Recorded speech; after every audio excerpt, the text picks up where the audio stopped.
Hello, good evening. How are you doing today?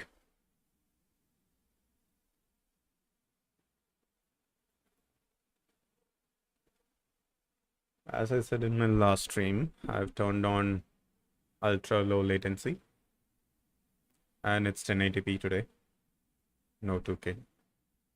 In fact, YouTube doesn't even support 1080, sorry, above 1080 for ultra low latency. So here we are.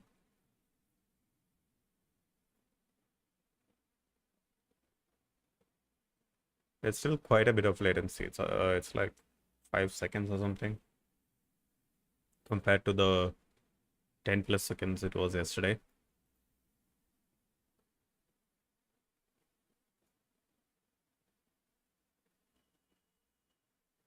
Yeah, it's about 5 seconds. Or at least it's lower, right?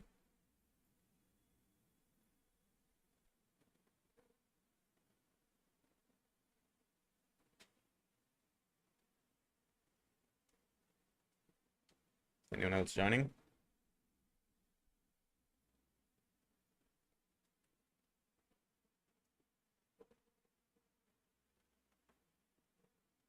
Okay, let's get started, I guess.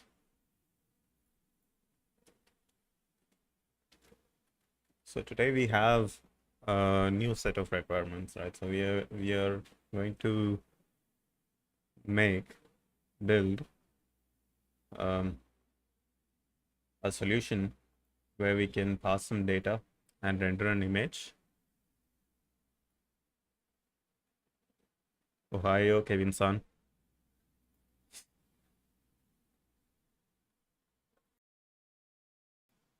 And the second is to create optimized images, several sets of optimized images for each asset that we are going to use.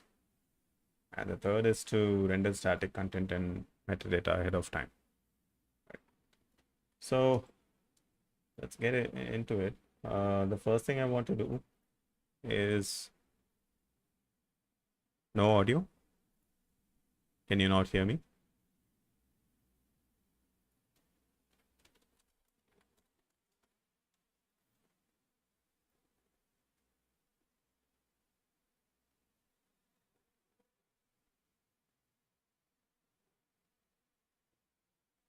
That is weird.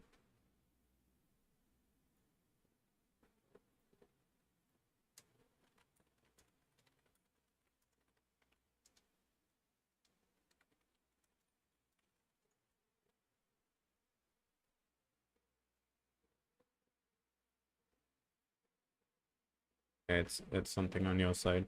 I tried unmuting myself. It does work. All right. All right. So we're back. Yeah, so these are the three things we are going to handle today, three primary things. I have to start with that in the meanwhile, I have made some minor fixes here and there. So the whole thing looks and works a lot better. Let's have a quick look at what they are. Right. We're not gonna focus on this today. Let's just have a quick look.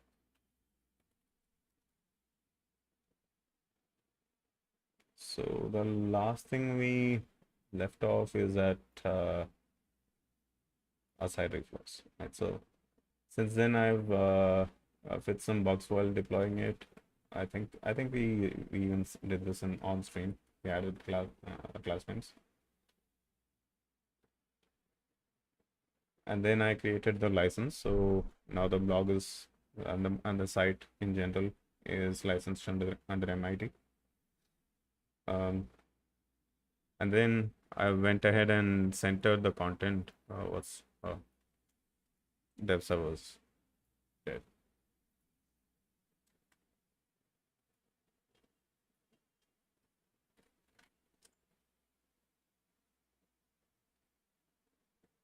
Yeah, so I went ahead and centered the content. So the difference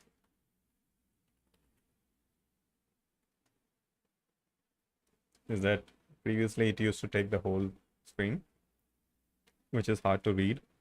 So I've centered the content, and you can also notice that I've made it all darker. I've changed the arrow. I got some feedback that this arrow looks like a fish hook. So I just made it a regular arrow.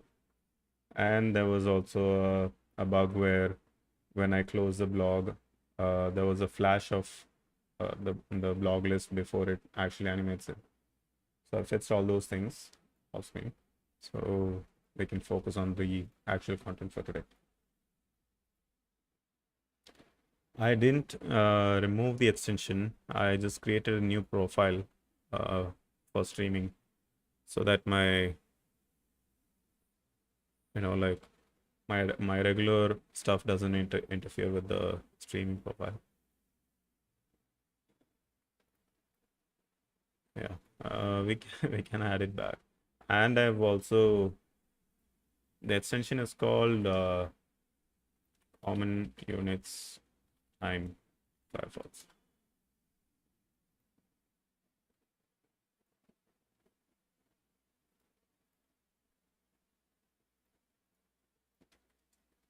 Yeah, there we go. Common Units is a proposal I tried to write many years ago. You can find it on commonunits.org. It's an attempt to improve upon SI, International System of Units, and make everything based in. You can look at the draft if you go to commonunits.org. It's like we barely started, but we didn't get past that. Yeah, but we still have the extension. There's also a polybar. There's also a polybar module, if I remember correctly. Yeah, I haven't installed this right now, but you can. Did I make that all? Yeah, like I wrote the content.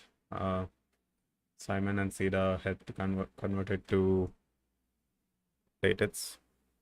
I do not write latex, so I originally wrote it in Markdown. Anyway,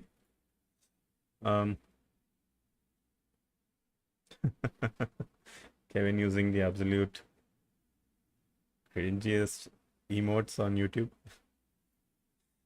Anyway, so let's get back on topic. I've also added a keyboard shortcut to I've moved the close button to the right, and I've also added a keyboard shortcut escape to close the open article. So you can do that with your keyboard. All right. Now that that's done, let's get started with this. Right. So for this project, I'm going to use skia-canvas. I've not used skia-canvas before. I've barely. Is the audio fine for you? Something wrong with the audio? Is it clippy or?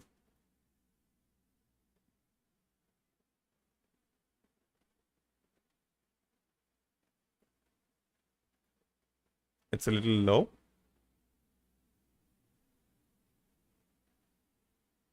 I can't imagine why it would be low.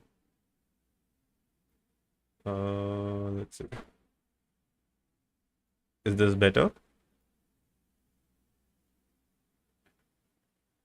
Oh, the reverb, it's killing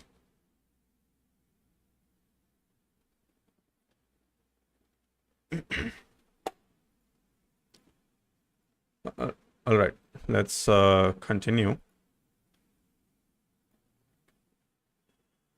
Yeah, it's better now. Yeah, I just turned off the fan I had.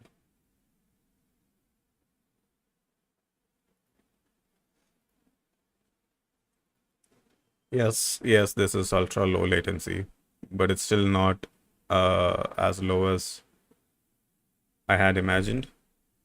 Still about 4 or 5 seconds.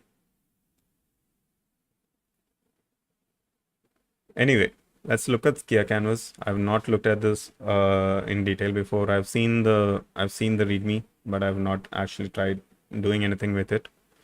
Skia-canvas is a browserless implementation of the HTML canvas drawing API for Node. So the primary goal of this project is to provide emulation of the standard API according to the spec, right? It's relevant to the generation of static graphic files rather than live display in a browser, which is what we are after. All the heavy lifting is done in native code, Rust and C++. Cool. Can output in JPEG and PNG. If we want other formats, we can run image magic on it. Convert.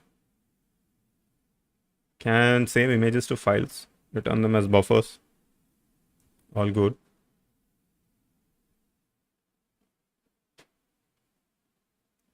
Fully supports CSS filter effects. Great.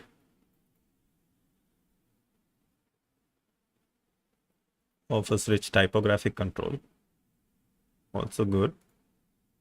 So, before doing that, let me show you this.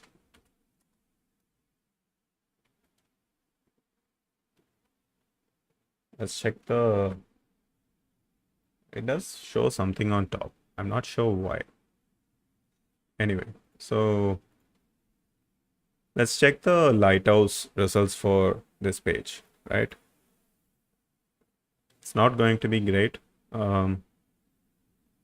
mainly because of the images, but we'll see what it says.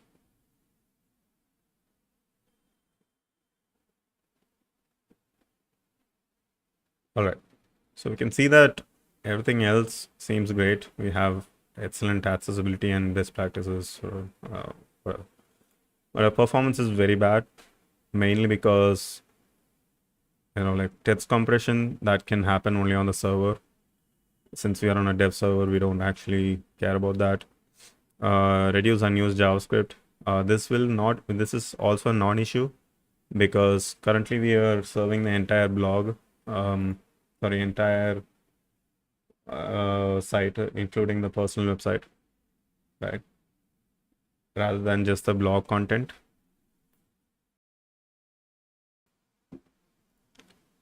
Which will actually change before we go to production, right? And Minify.js, again, in a production build, this will be better. Let's check the production build actually. Let's check this page, right? Generate report, warming up.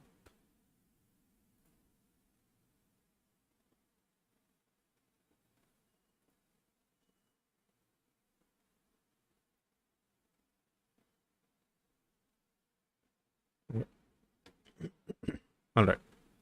So now the main issues are properly sized images, right? And some image in next gen formats in quotes.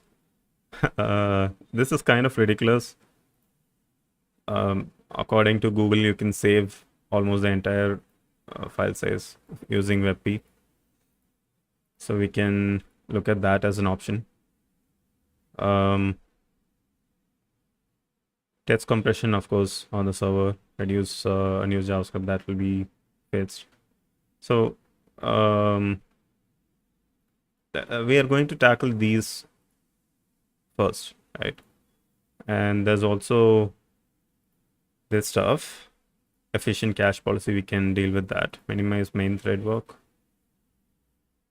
I'm not sure if we can do much here, but we'll look into it. All right. So now that we've seen that, let's go back to our skia-canvas. And let's look at the API documentation. My monospace is kind of broken in my browser, so don't mind that. So let's just get started, right? I'm gonna make this a,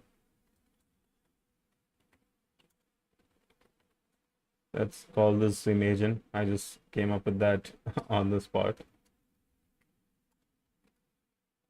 And let's do git init.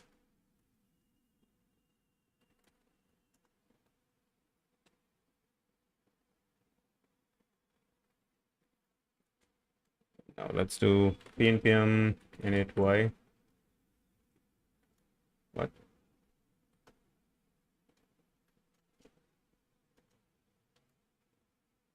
Okay.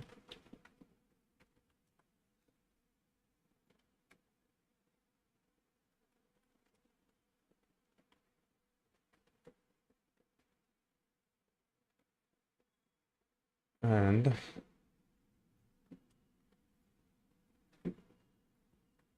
I'm going to paste my PTRC, so I think it's just that.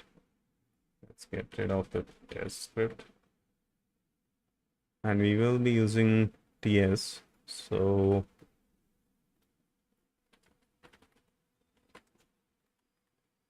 let's see. We don't want no emit.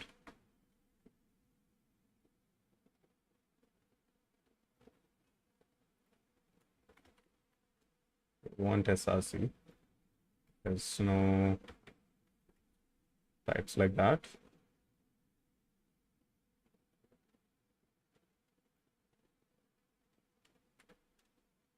Module ESNets,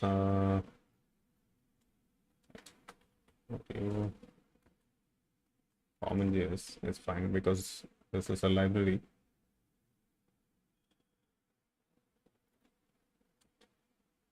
Target ES 2020.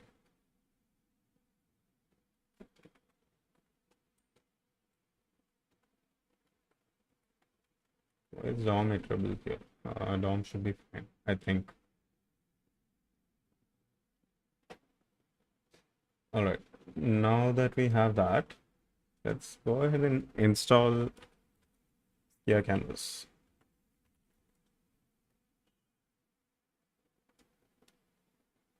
There are some native dependencies to this. So we should probably also install that.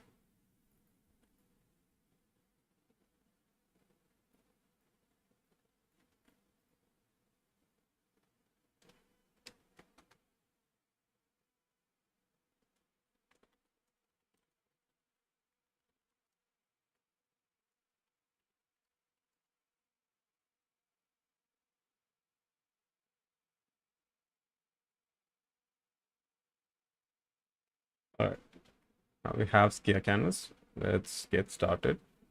You can use this example as a starting point, right? And we need to add a git ignore.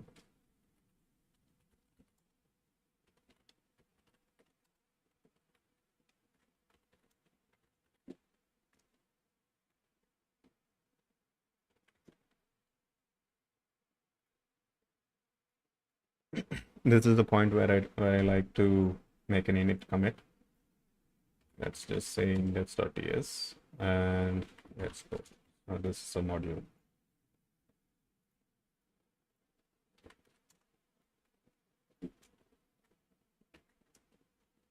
Now that we have this, import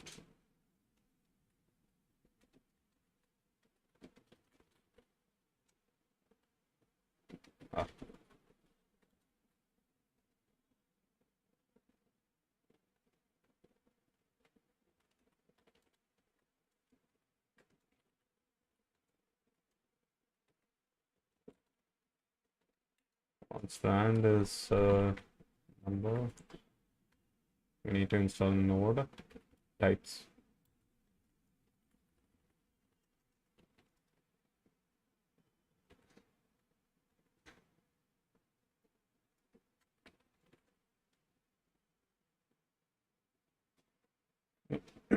Canvas is never being reassigned, right? All right.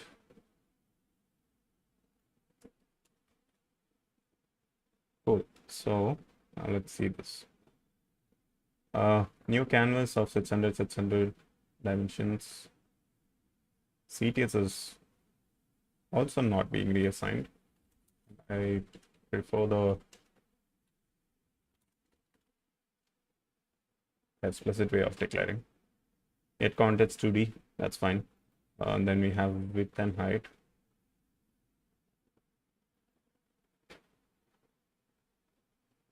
Draw a sea of blurred dots filling the canvas. Now let's try running this. And to do that, we need a build command.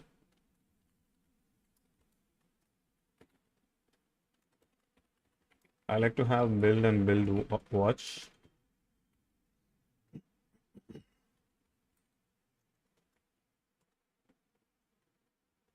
Oh, we forgot to install TypeScript.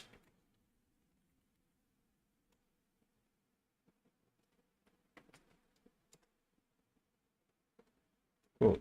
So now that we have it in watch mode, we can do node list. What is it called? Oh, it's just compiling in the same folder.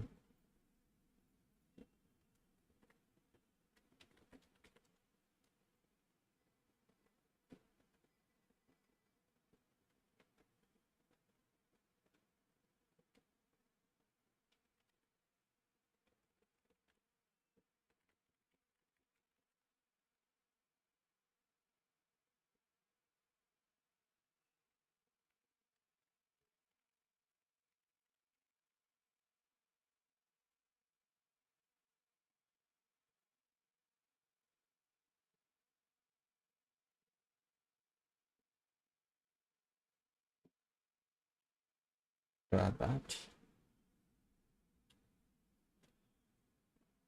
And that automatically did that. Now we can do dist / index.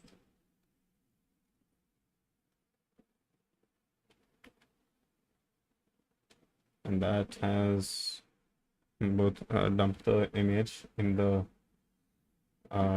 terminal, but also it saved this thing. Okay, cool.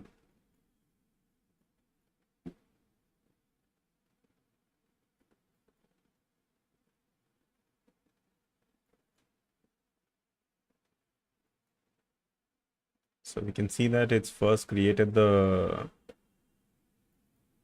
blurred dots, and then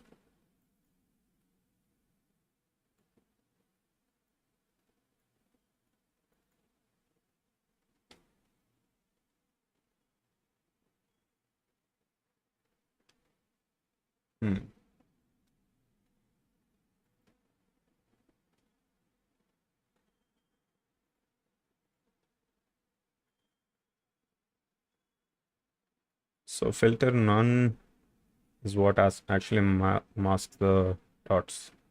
Okay. Global composite operation. I have no idea what that is. Draw a background behind the clip text. Oh, I see. And then you have the fill style and fill rect. Okay. So now,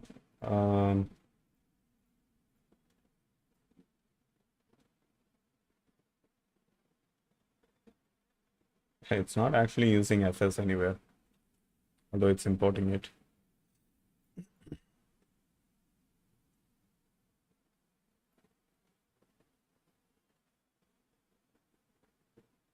This is unnecessary since this actually saves asynchronously, and we can remove the console log, and we can also remove that, I guess, since we don't need canvas to buffer yet. If we do need it, then come back to it.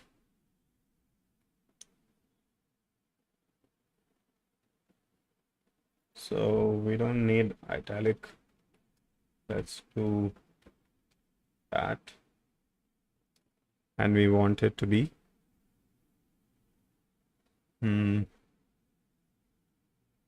filter. We can get rid of the filter. We don't actually need that.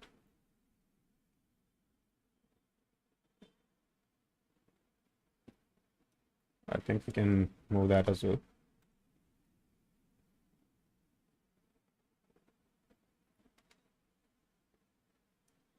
Let's see what this does.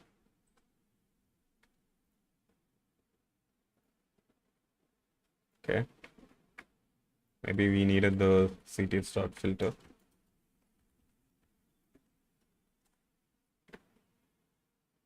Nope. Let's start by reading the docs a little bit more. Creating canvas objects, we are done with that, but let's do 1920 by 1080.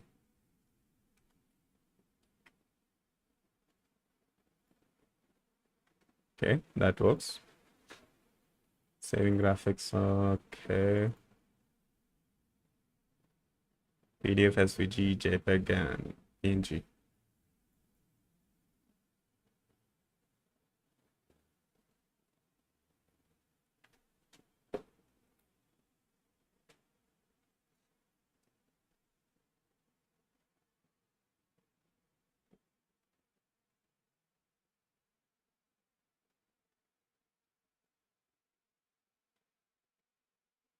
I've not used Canvas in the browser either, so I'm just going off the documentation. This is cool if we ever need to draw some paths. Let's see. This is okay. So this prints some text here. So yeah, we can remove that, I think.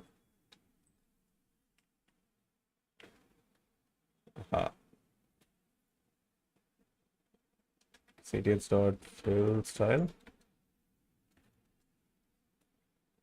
Let's do FFF.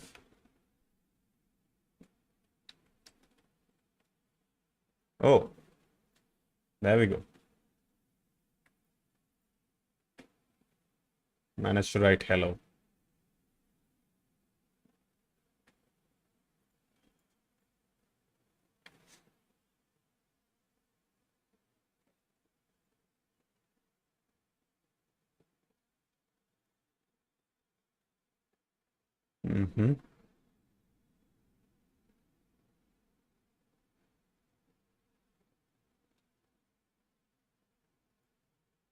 So how do we make this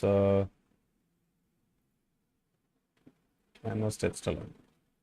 Center and left, right, start. Okay. So how do we make this vertically centered?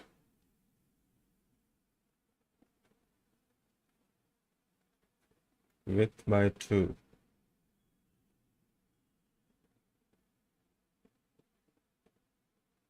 Oh, okay. So if we do height by 2.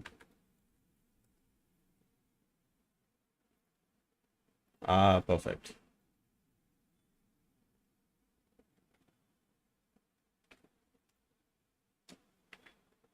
Perfect. Now we need it to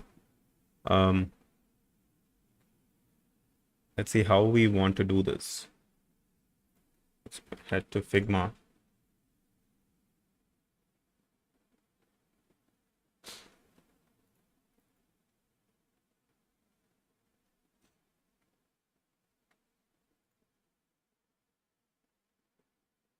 Let's quickly whip up what we would like to see as the preview.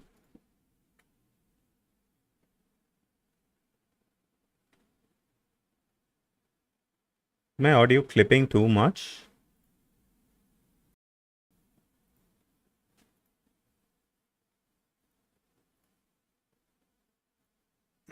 Okay. So, okay. So most of my images are horizontal, right? So let's see this. Let's copy this, in fact. Let's go full screen for just a moment. And we want the aspect ratio of the preview images to be 1920 by 1080. So 16:9. Bringing this in, this fits it perfectly. But perhaps we can make the image take a smaller part of the whole thing. Let's see. Let's set this to black. Because the image is very black, let's keep it very dark gray. And maybe we want to take inspiration from this, like maybe this is what we want as a preview image. Or maybe be closer to this.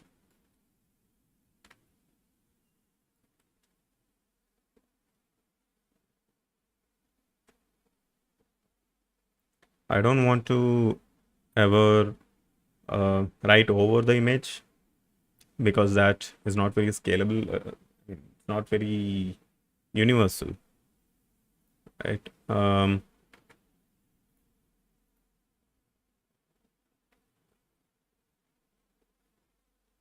Let's see.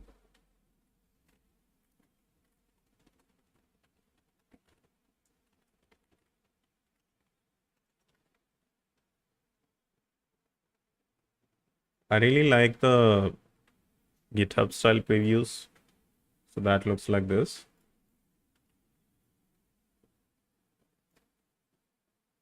Right? But it has no featured image. If you set a featured image, I believe it takes the whole space.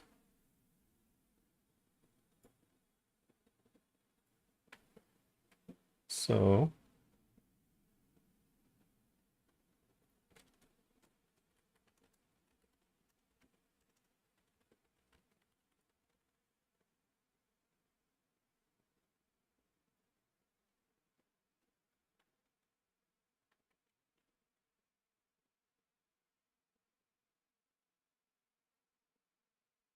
give me a second.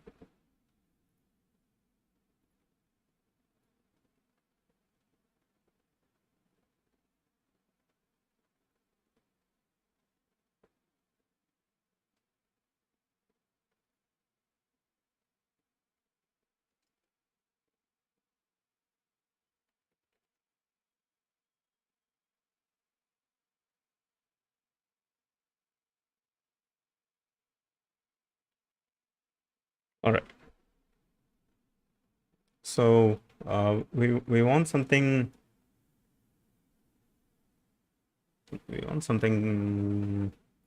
that works for all kinds of blog posts. So let's start with the text. Let's start with the text and work our way up there. And here we can copy this.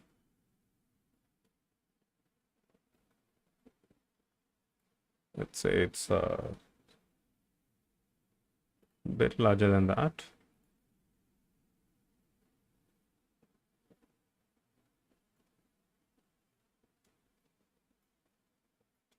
We need to see how to wrap text with Skia. Meanwhile, let's increase the size on this.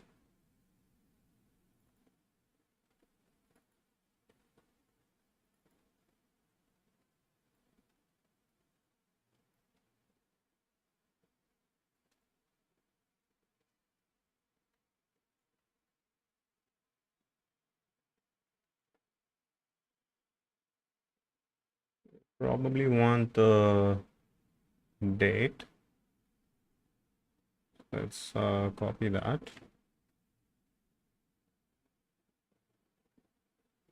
Okay. Let's just make it. This is 40. So let's make this 32.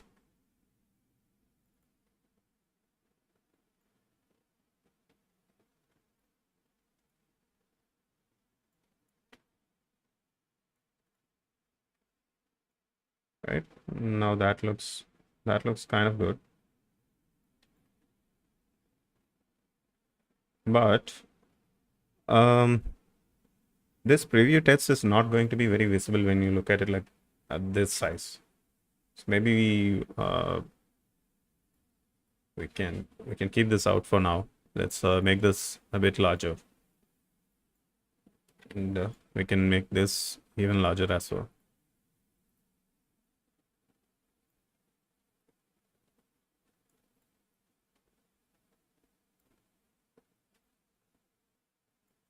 Okay, let's do 54.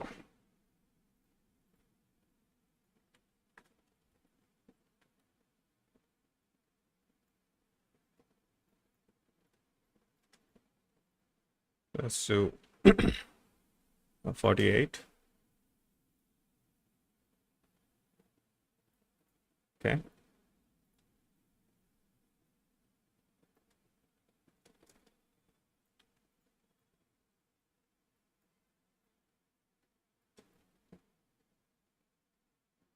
Maybe we just put this behind, send to back.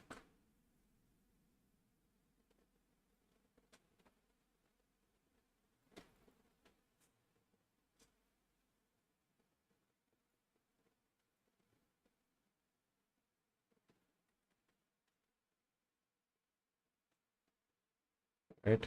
That image is a little bit fucked. Let's copy it again.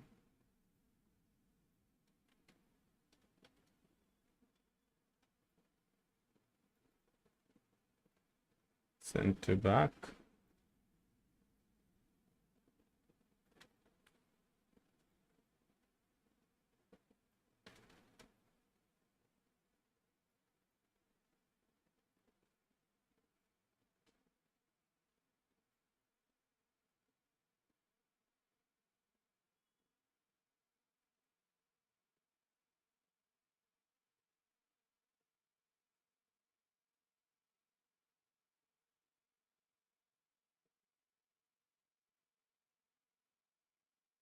I can make this pretty dark and less opaque.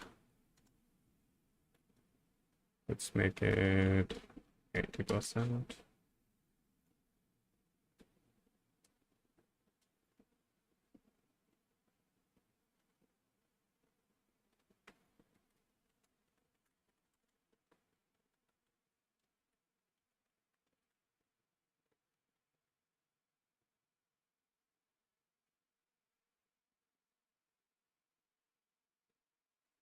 Do we like that? Kind of feel like we're not doing any justice to the preview, the image. Maybe what we can do is this can be a, instead of a solid fill, it can be a gradient linear, and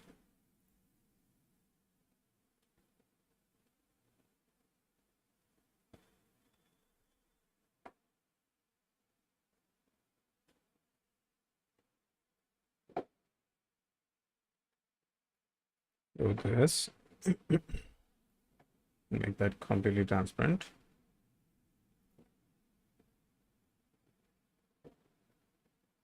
Ah, maybe we don't want the description there.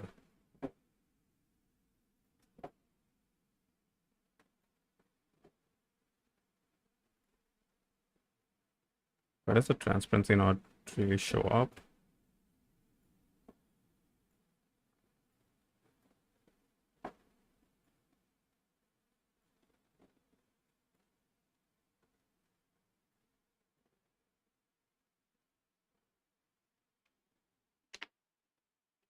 Left to right gradient? No, I don't think so. I'm doing it top to bottom to top.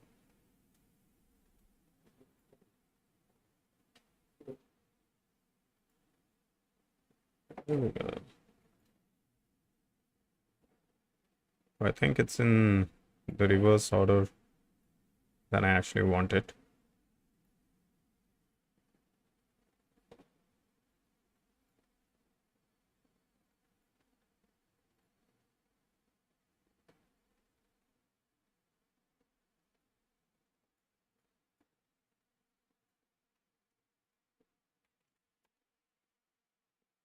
Okay, well,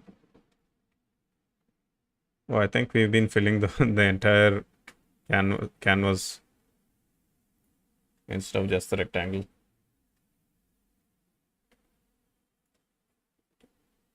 There we go.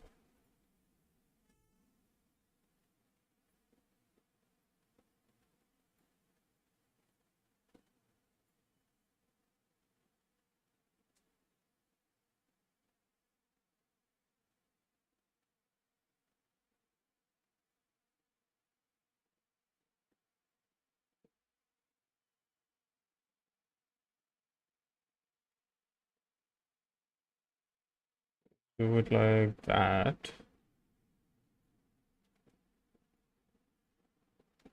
And we can fine tune this in code, right? So can use that as the basic this thing, the basic guide, and we'll fine tune this.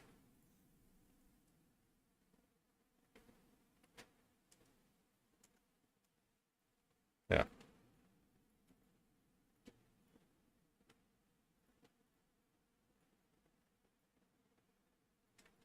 Something like that. So that's our basic idea. So let's try to recreate this in skia-canvas. So we want this to be 1920 by 1080, and this text is 128 pixels, and we want this to be left aligned.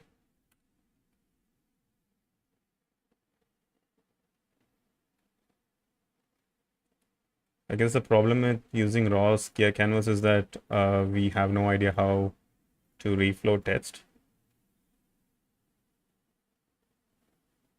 Let's check on Google. Text trap. Measure text. That can work. We want the text to be around 80% of the maximum width.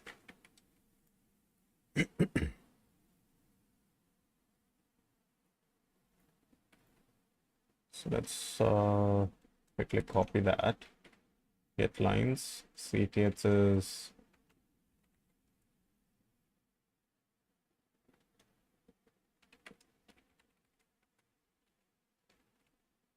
let's see.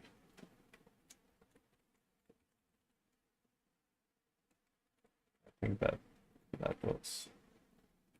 Text is string. Maths width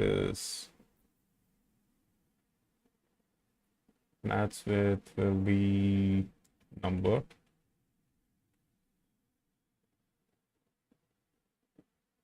So we're splitting it on spaces.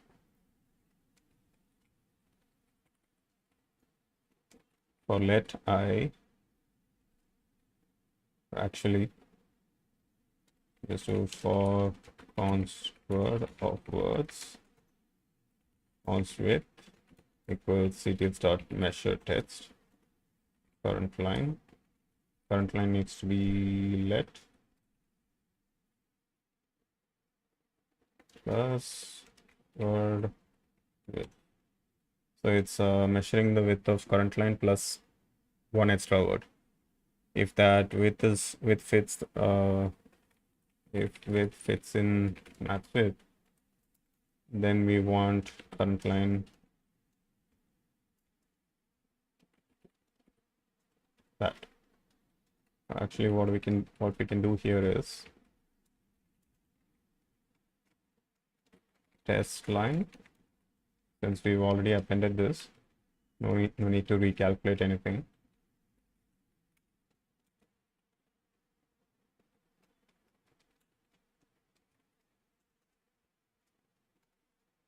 else lines dot push current line.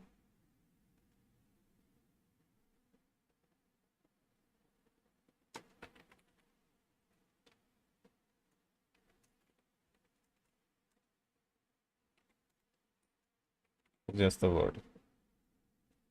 That makes sense.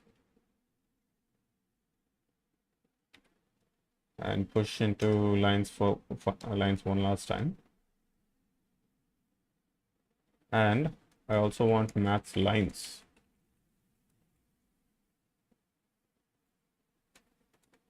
If let's do return here.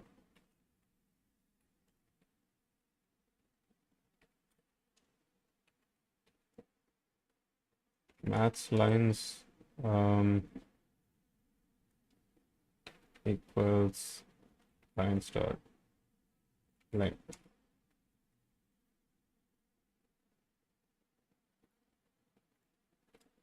Then we want to say current line.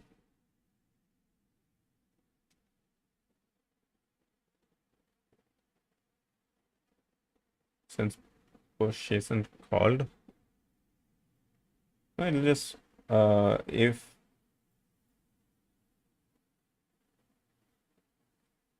no, if width is less than max width, we don't push. That's why we return from there. We return early so that this else, for example, is not needed.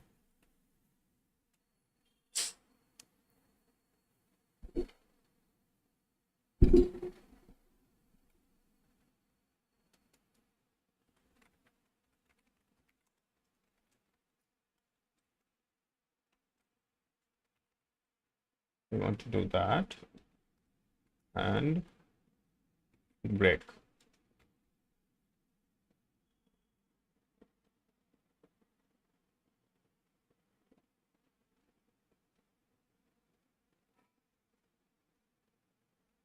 Oh, right. You're right.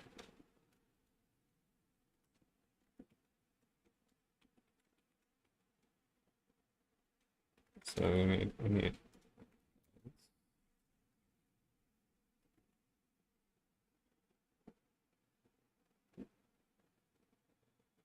so for word of words, we create a test line, which is the current line plus the new word. We measure the text. If width is less than max width, current line is equal to test line. So we're just adding to it. Else, if maths lines, if we reach the maths number of lines, then we just add triple dot to the last line and break.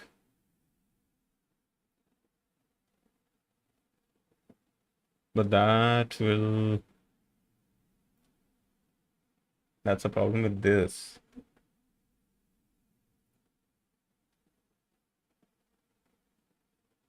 Return lines, let's see.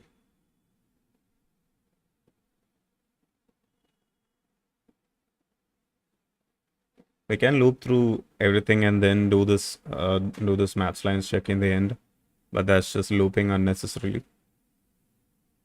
So I'm trying to break early.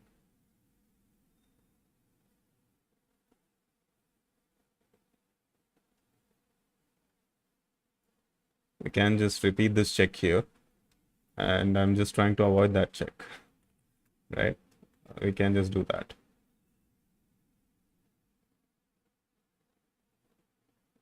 Oh, this is -1.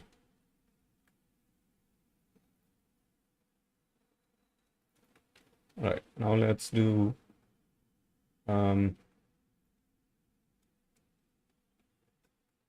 get lines test. Oh, CTX test maths width is width into 0.8. Actually, like it's maths lines is 2. Text is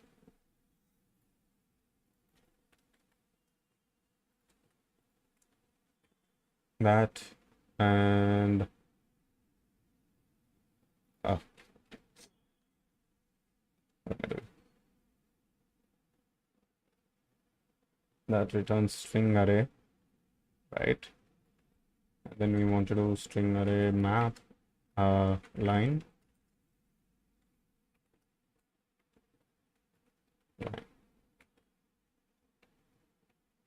And we want it to start at it's a good point to start.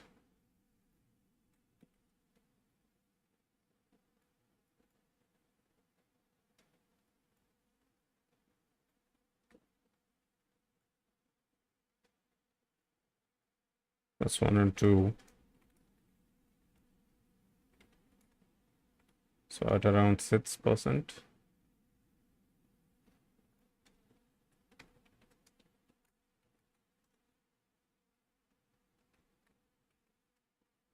A height of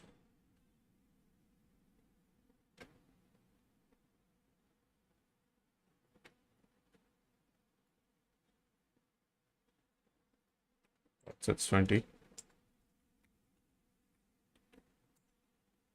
So around 60%.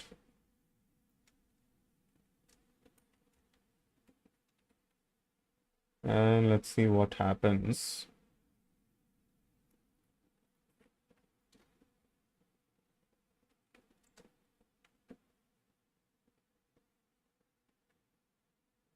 Okay, promising.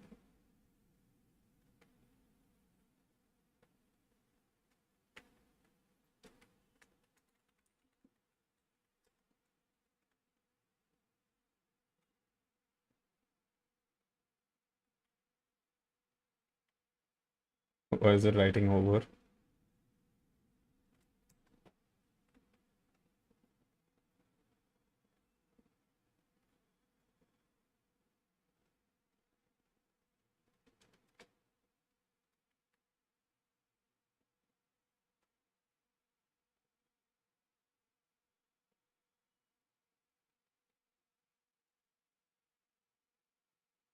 Did it overwrite the previous image? Seems to have, but I have no idea why it did that. Since we are not actually loading the image anywhere.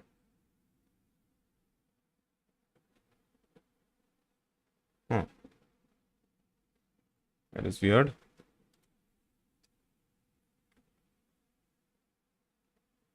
What if we just delete this and recreate it?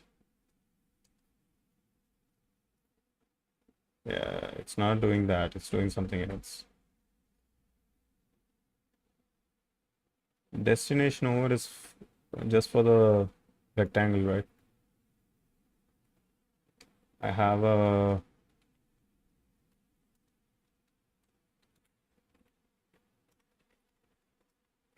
let's see what the lines are. The convergence of.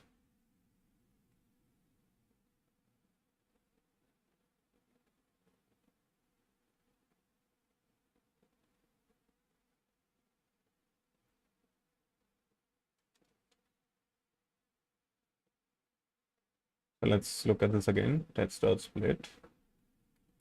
Actually,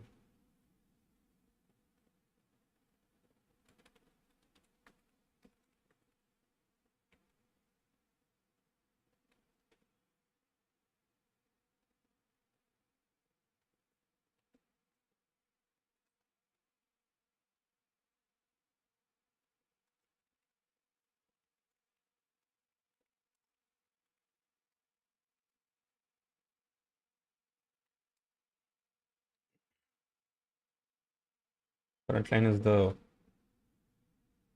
and the word is the I see. Current line just needs to be current line can't be empty string because we are appending this thing. Got it. Yeah, I got it. So that's I equal to 1, I less than words dot length plus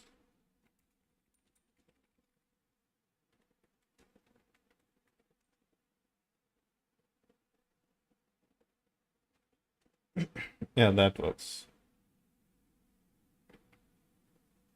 Okay. And now we just need to push each line by the line height. Get rid of that. Get rid of that.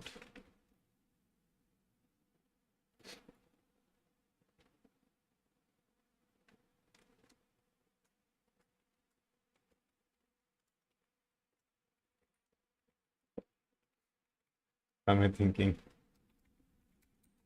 Line height, let's say 132, right? And let's do plus I into line height. No, not width, height. Perfect.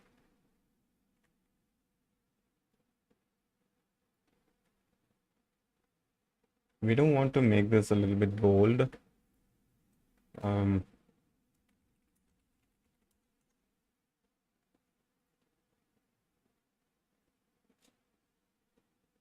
CTH.font. Yes.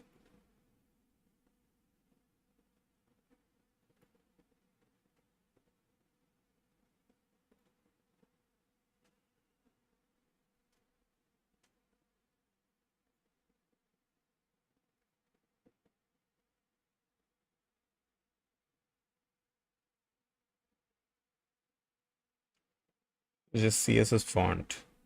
So font.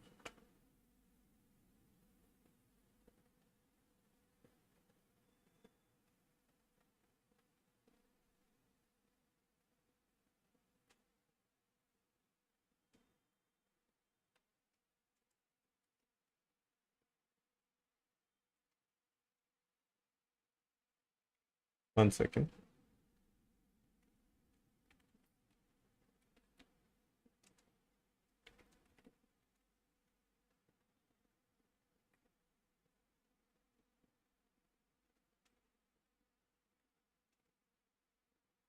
Can we do CTH.font?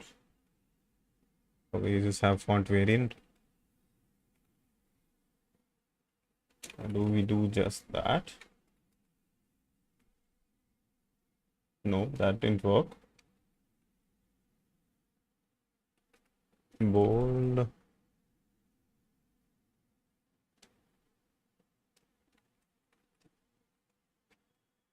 Yeah, that seems to work. So 700, 600,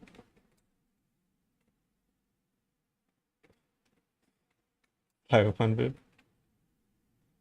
Okay, suddenly it goes to, let's try enter var.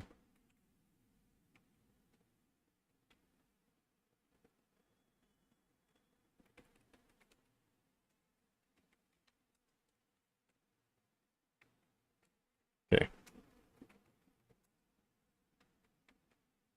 I think I'm fine with that actually.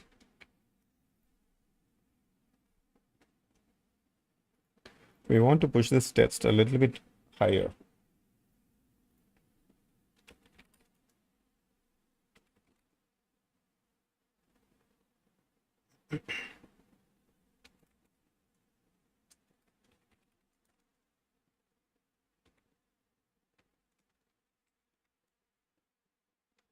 Let's say height 0.5, width 0.06.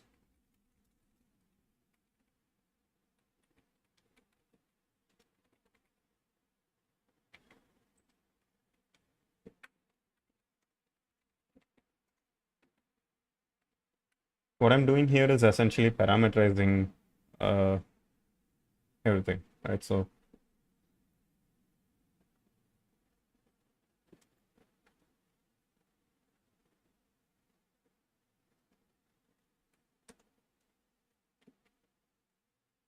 Cool. I think that works just about right.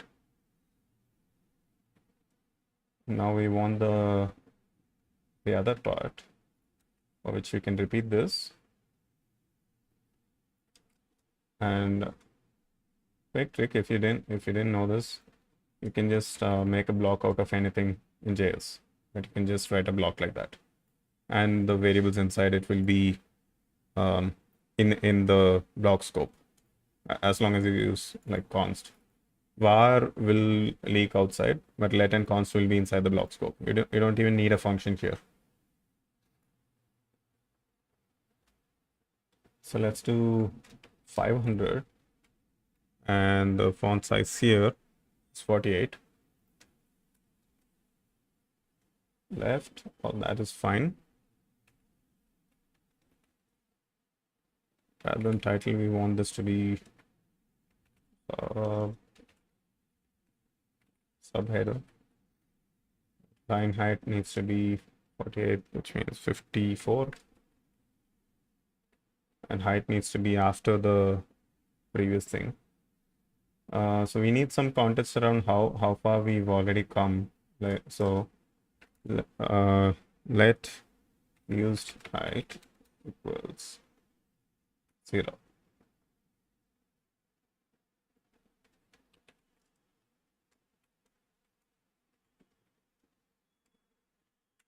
Const new height is title dot height plus I to line height.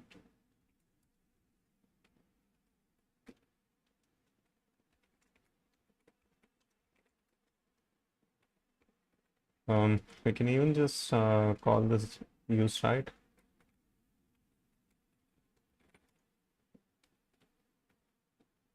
Right, and use height plus line height plus equal to line height. And now we just need use height as the starting height here plus end height.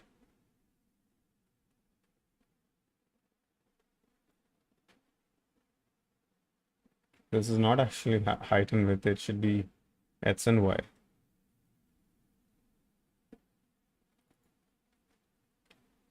I messed up. This is y and this is x.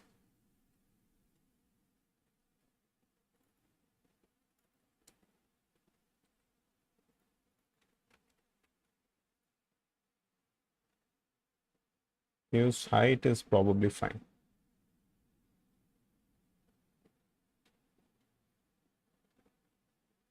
So this line height pushes it to the end of the already used line.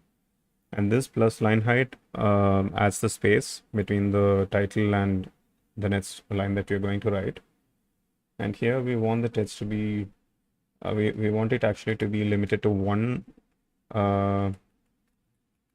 line. And we want this to be the text. Right? Let's see how it works. Left top.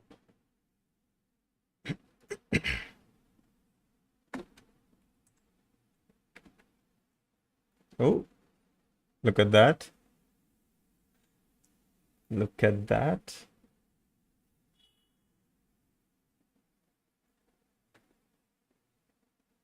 It is really appalling to me that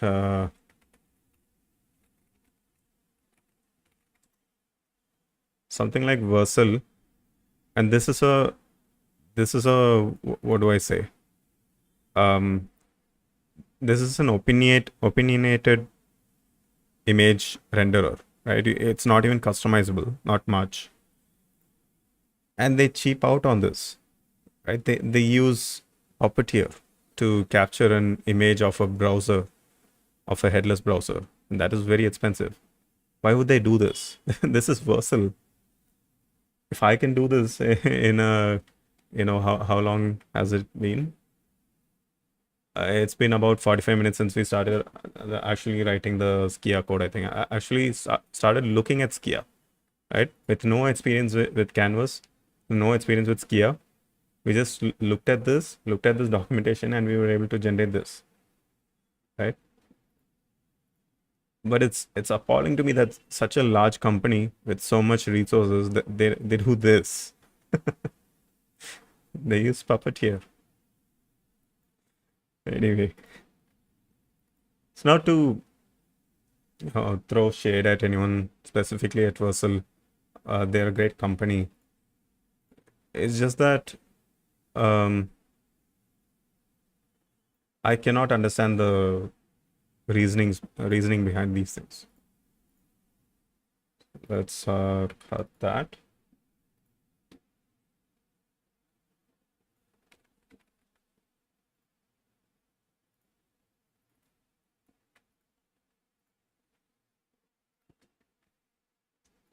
Now we want to set this image as the background. So we can use load image, I think. Let's see an example for load image.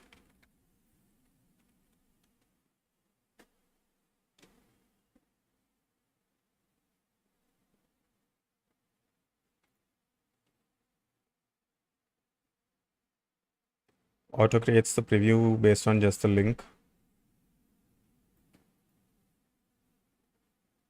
I mean, that's not a difficult thing to do. You just look at some meta tags and just do that.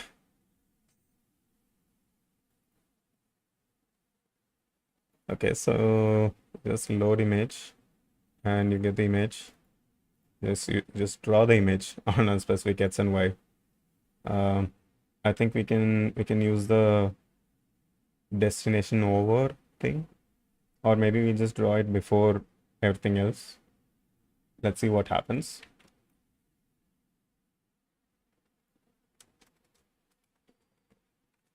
Load image, assets.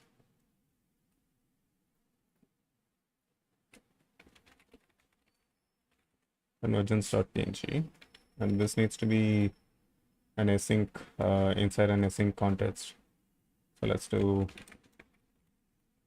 that now. Async function main.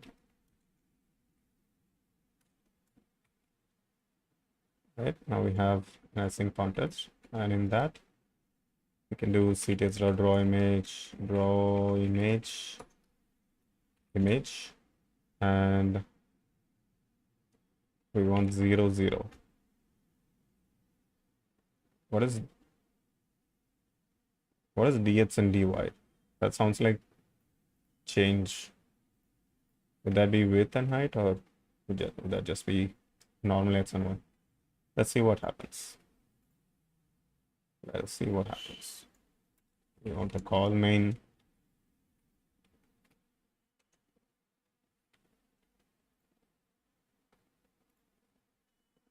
Okay. Okay. We need to somehow scale this image so it always fills the background.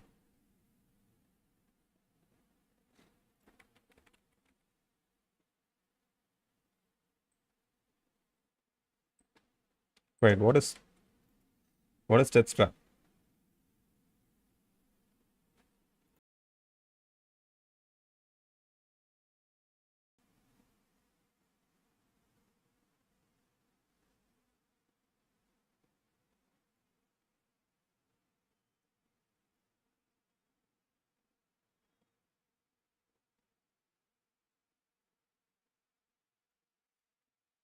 So we didn't actually need to calculate our own this thing, calculate our own lines.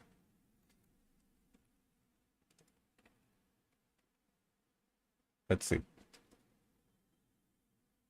cts dot text wrap. cts dot tracking. I think tracking will leave at default. But how does it know what the line height will be? Is there a line height? Text.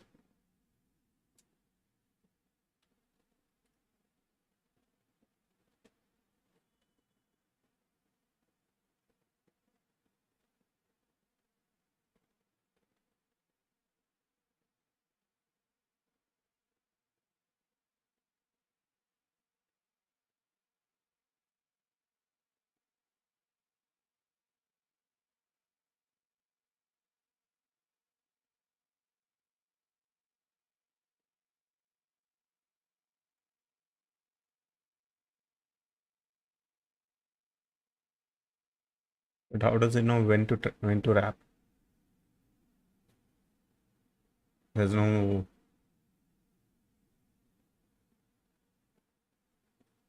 Oh, should we use filters instead of? Oh, that is what we have been using. Let's see. Is there any? Oh, there aren't any. Let's see.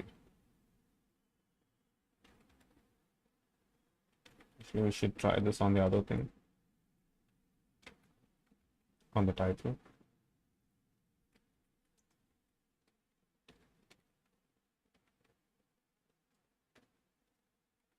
Let's comment this out and we'll see filters title. Oh, that's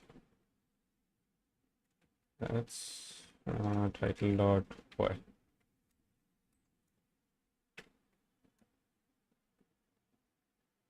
That did not wrap.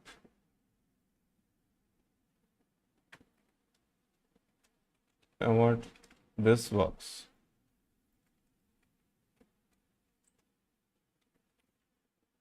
Yeah, it works. So we're gonna keep it. And we are right in assuming that drawing the image first, puts it below the other content. Now we need to find out how to scale the image. Is there like image dot width? Image dot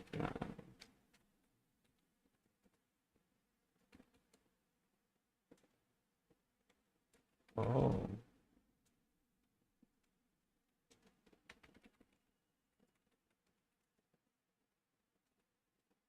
Does it support full CSS? Let's see, image dot height. We fix the height, right? And style dot min width equals width. Needs to be a or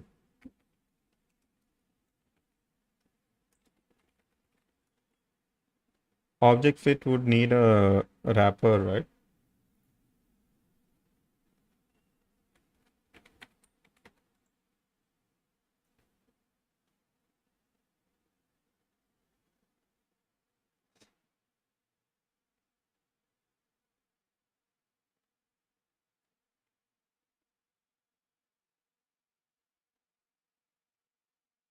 Where is object fit? Contain.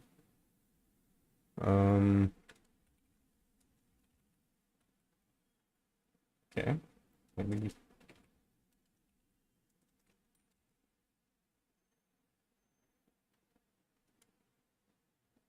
we want cover, right?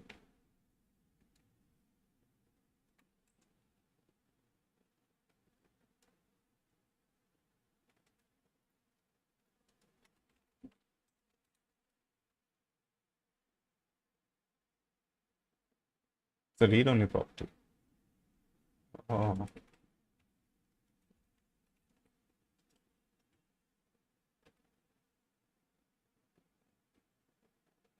So it has all these things, but you can't actually use them, right? It has the same um it has the same type as the regular image in the browser, but it's actually a dummy object.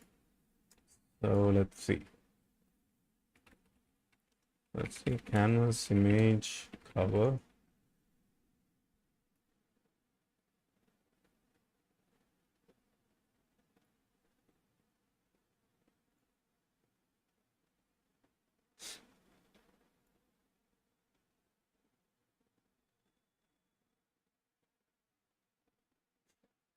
Draw image prop, offset, it's off. So many properties.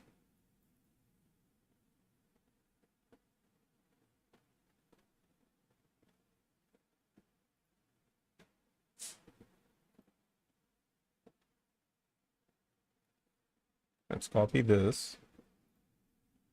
Make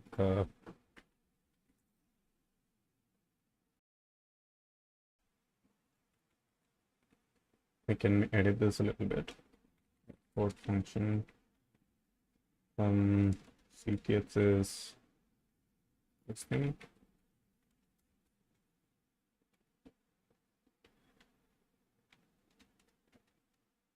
Oh, actually, ts config.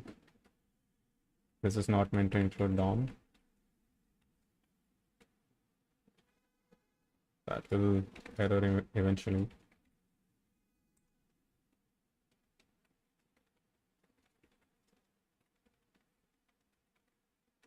It's not erroring. I'm not gonna wait for it. Let's get rid of this. Let's assume this.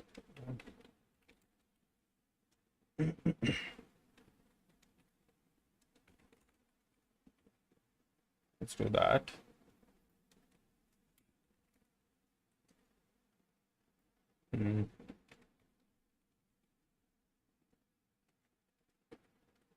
Okay. Let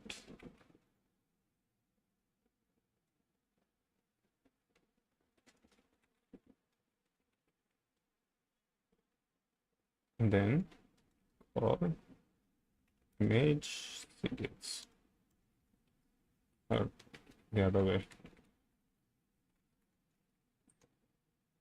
And we can actually move get lines to later.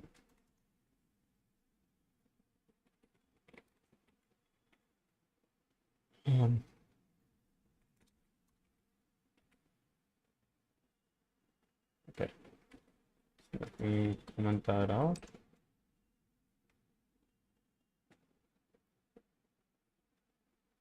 Okay, that seems to have worked.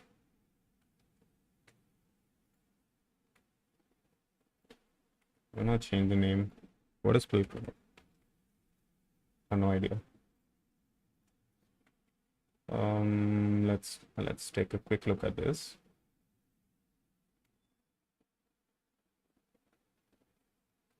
So draw image takes a number of other optional parameters. So this makes use of that.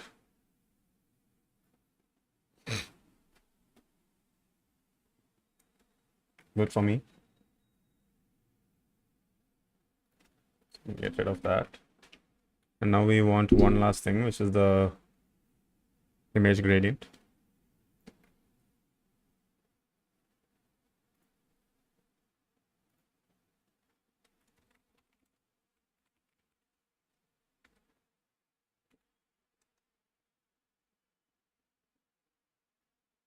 Create linear gradient. Very cool, very cool.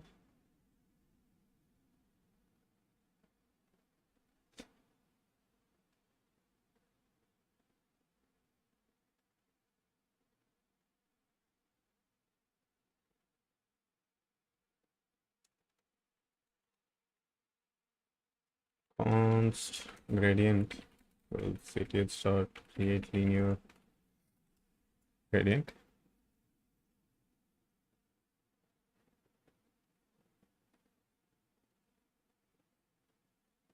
Start gradient point is at 20, 0. Okay, so we want it to be x would be width by 2 and height would be y would be height and n would be width by 2 and height would be 0. So it starts at the middle of the bottom and goes to the middle of the top. And we do gradient dot add color stop. At 0, we want it to be black.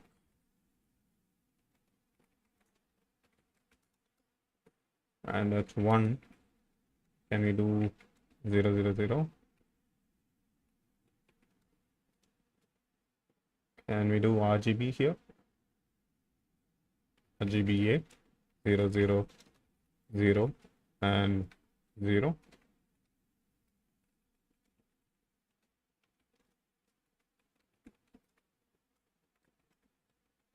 Does that work?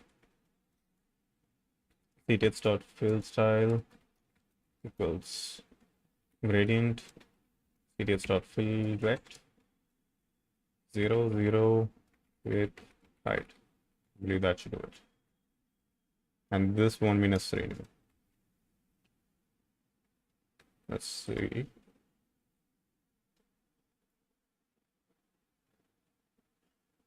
I think it's working. Let's try this with another color just to see if it works. Yeah, look at that. And that's all it took.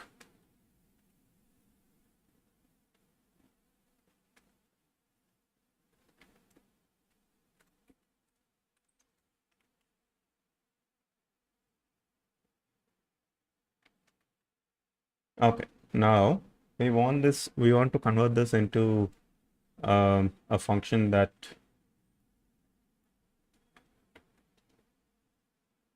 let's get rid of this.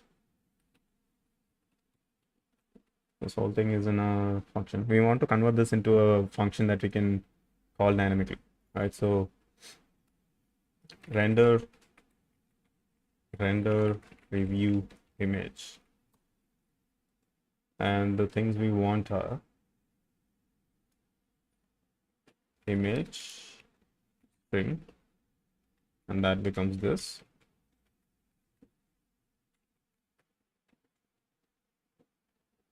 Oh,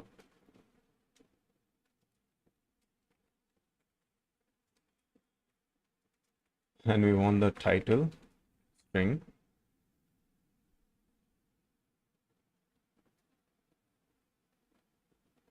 This becomes title.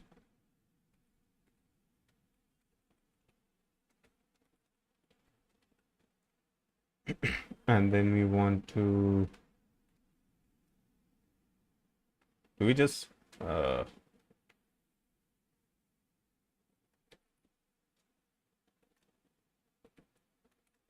just gonna do it like that.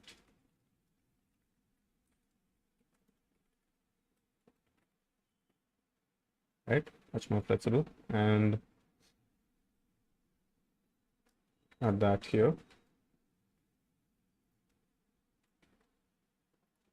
Add that.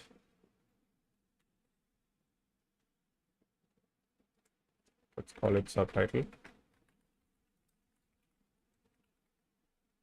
And that would be subtitle.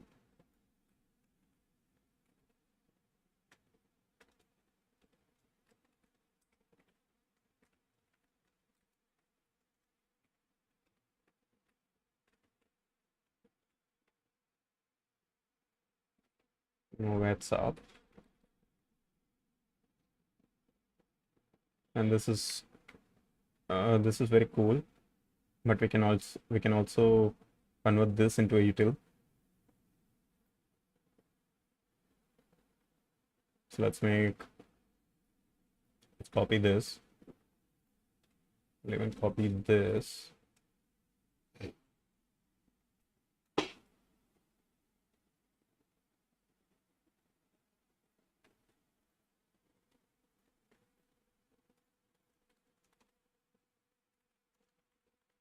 Function write text string. We want cts that.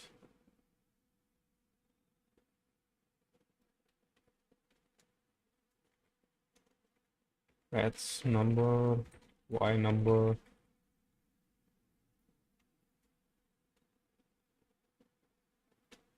I would rather have this as an object because it's going to be quite a few parameters.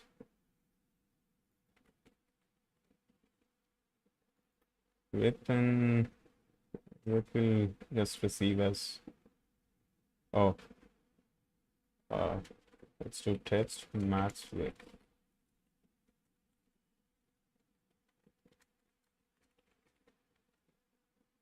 right? And this would be match with.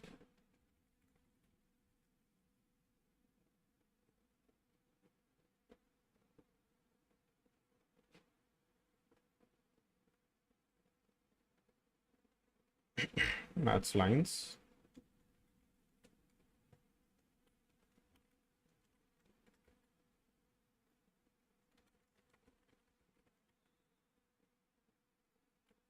Match lines. Can default this to 1. And width, I guess, we don't actually need to pass any defaults. Let it be. And we want line height.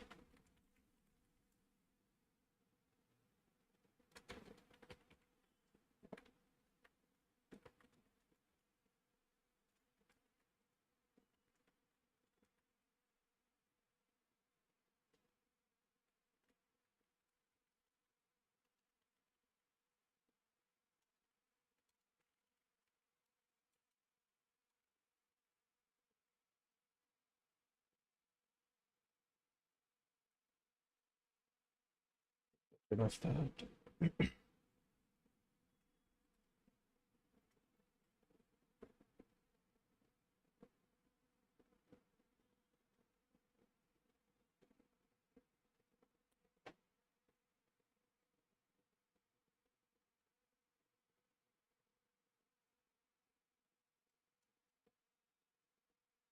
And we can return user height plus line height. We don't need to return anything else because context is a side effect clone API. So there's nothing else we need to do here. So let's just comment this out and call right text.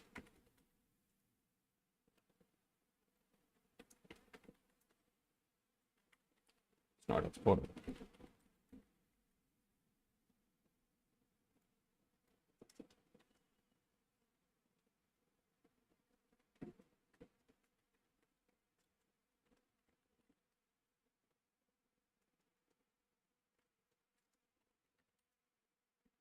CTF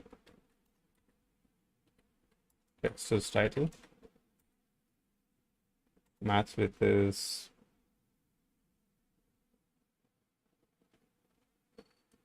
nothing. Match lines is 2. Line height is 132. We also wanted font.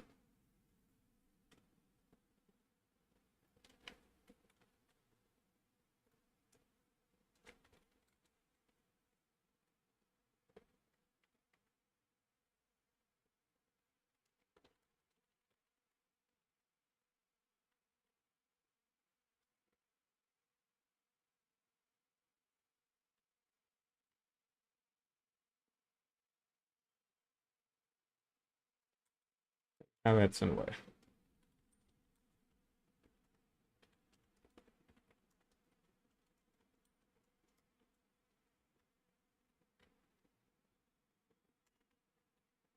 And let's see if this works. Seems to work just fine. And now we can also replace this. Now this would become subtitle. And match width would be, it continue to be 0.7. Match lines would be 1. Font would be 48. And line height would be 54. X is fine, but Y would be use height plus line height 54.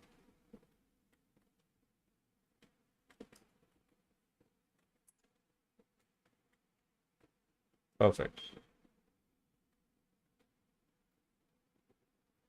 I can delete this part.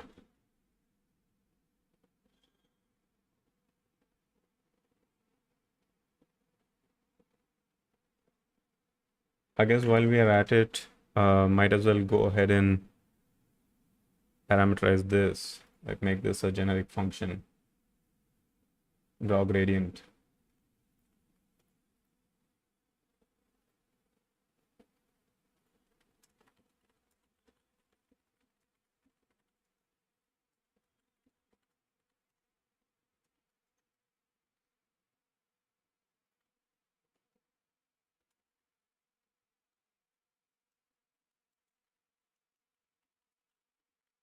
Let's type that. Want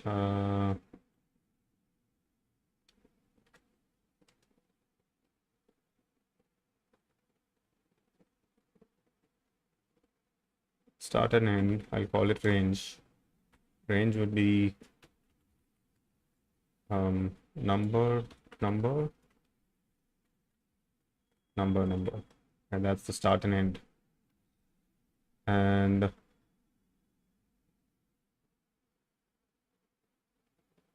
stops would be number,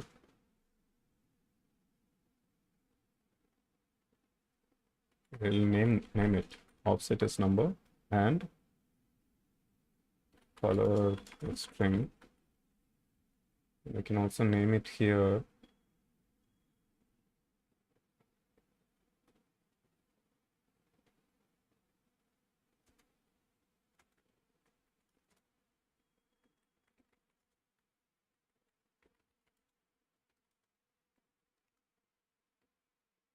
okay. Now we want this.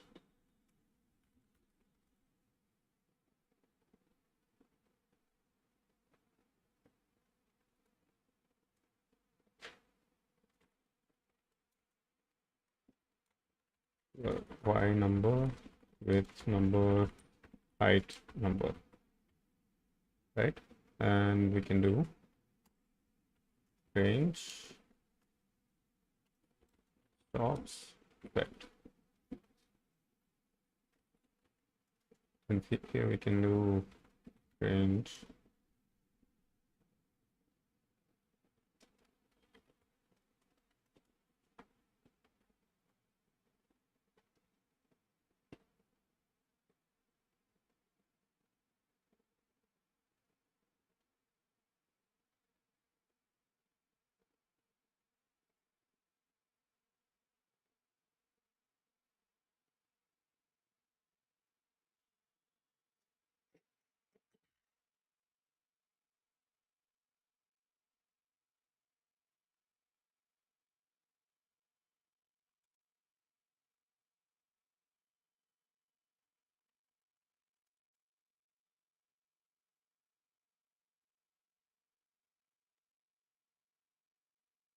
we want to for a nicer actually let's make it like this. I think that would be nicer.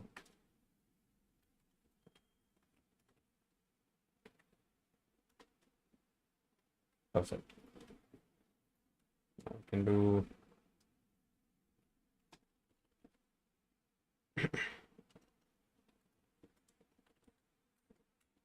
stop of stops.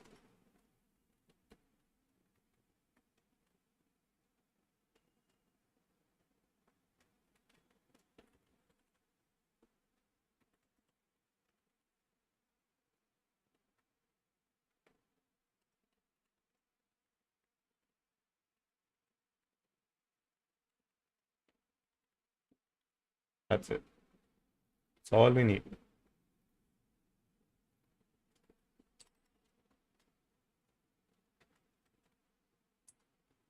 Draw gradient,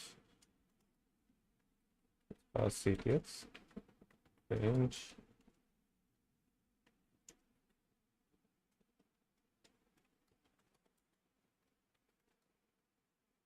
starts at width by 2, height, and ends at width by 2, 0. Stops.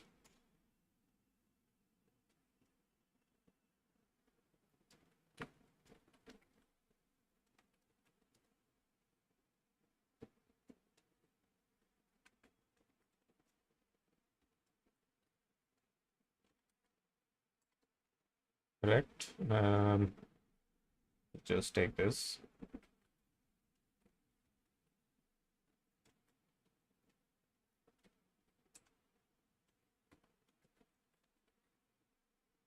Perfect. Now we have refactored our render preview image to be very lean.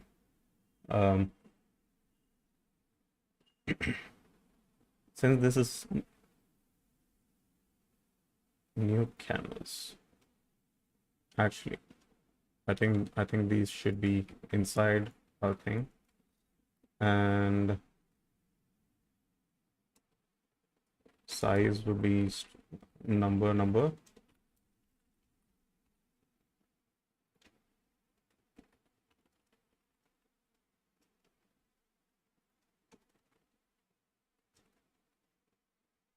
Cool. Can remove this because that's internally being called. So same for this. Perfect. Now what we need to do is take this whole thing, and since this is not much of a library at the moment, should I actually publish this as a library? I guess, I mean, Versal is not doing a good job, so might as well. Okay.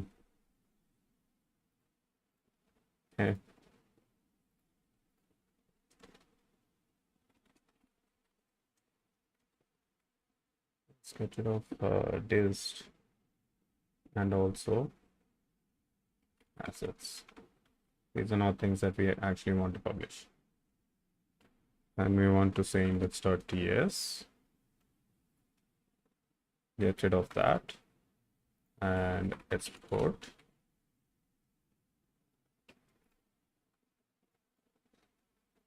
All right. Do it. Okay. I was wondering whether to publish this as a library or just internalize it into the blog code, but this will be fine. Might to have some sort of customization first, layout wise. I actually want to expose the internals, these internals. Maybe we just want to do that right, and then you can do it yourself. Oh, canvas save as. This needs to change.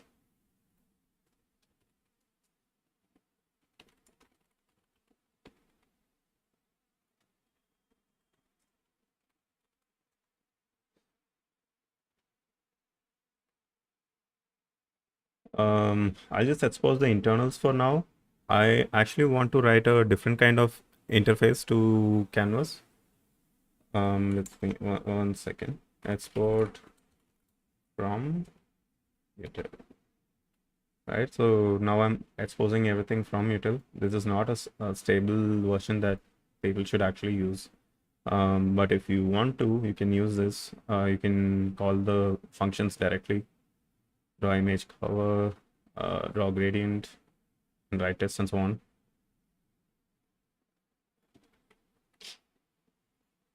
I'll publish this as an initial version. Before I lose this, let me quickly write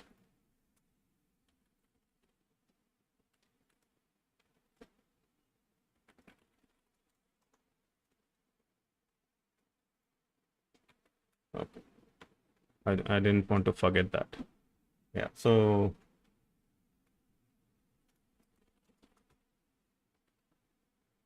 we called image. Okay.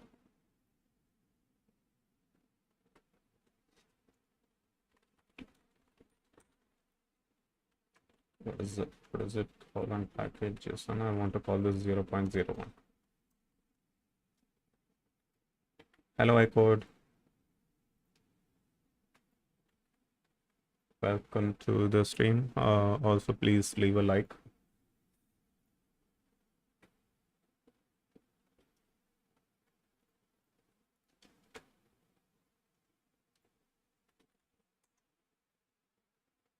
I don't think I've actually logged in here. Let me log into this, and I'll be right back.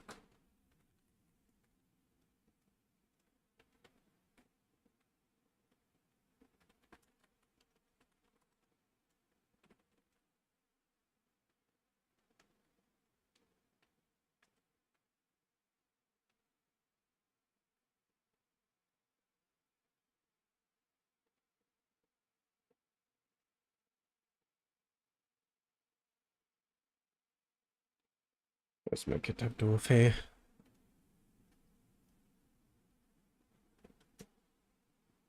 All right.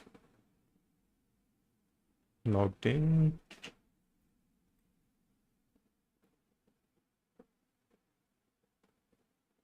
I can create a new repository.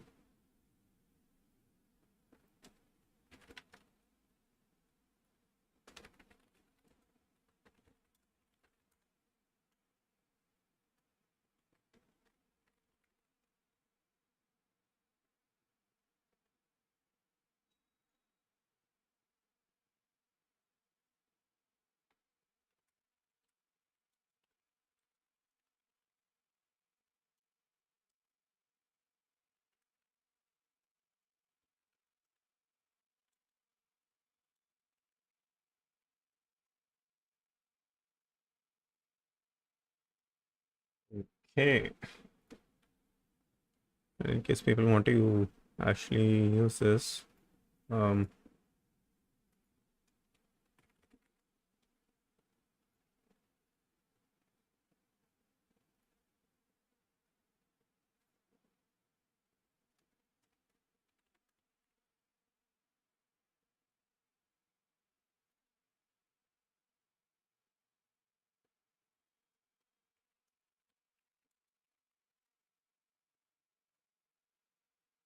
all right.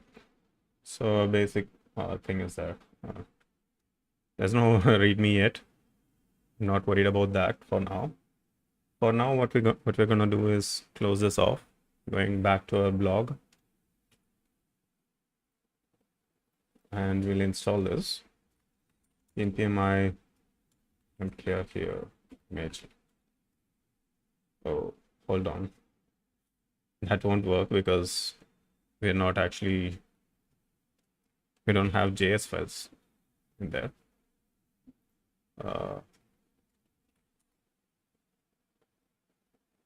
So we want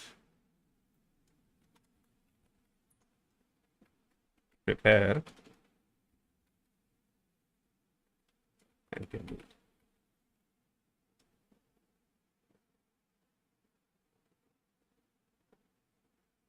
Why is this here?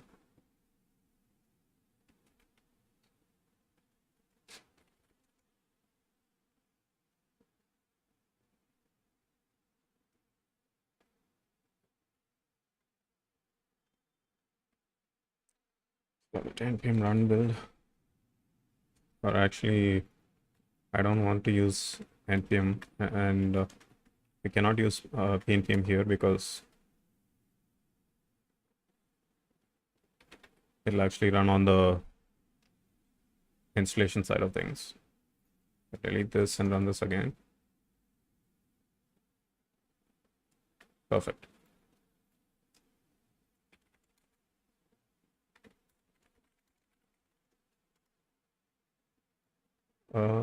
Hold on. Not generating types.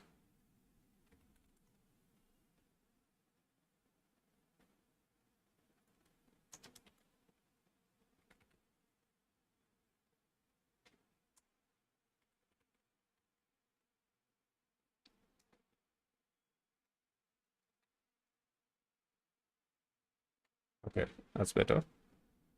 And I'm gonna undo that last commit.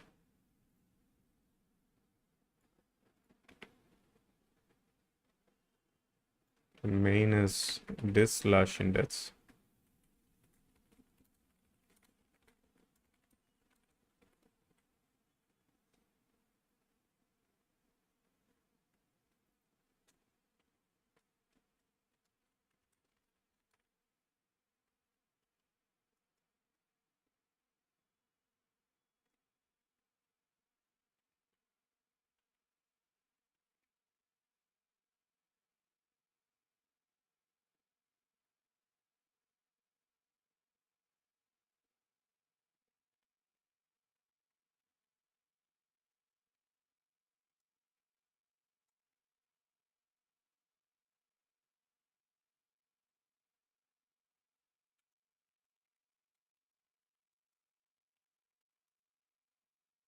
Now this should be a little bit better.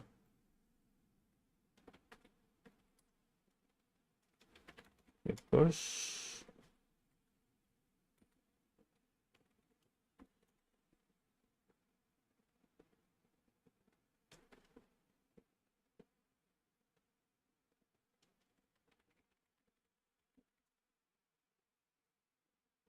Normally don't force push. It's a really bad idea to force push.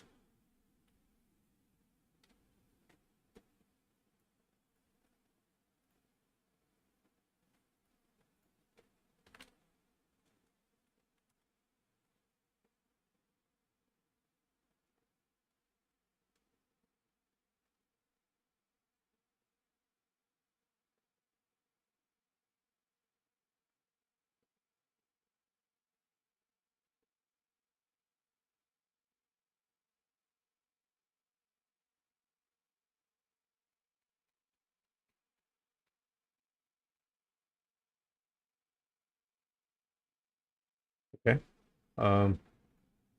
I think we just want to call featured images from blog.js. Right. So at this point we have the blog data. Or is there any? Let's move this here.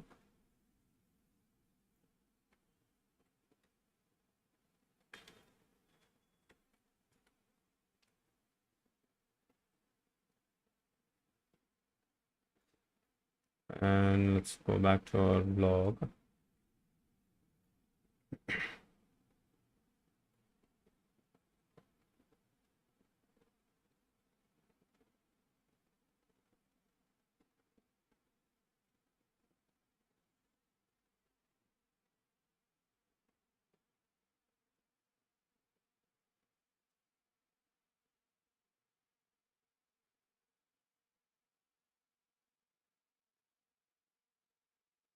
Okay. We want data to be typed. So let's just type it here. Just gonna call it record string article.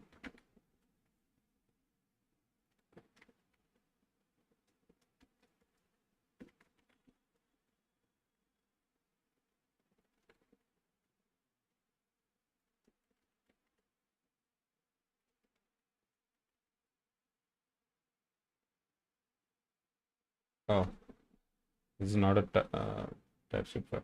Okay, never mind. Never mind. What we can still do is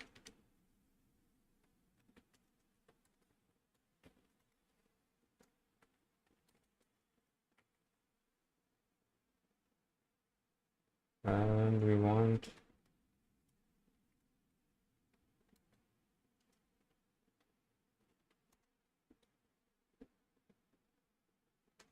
it like this.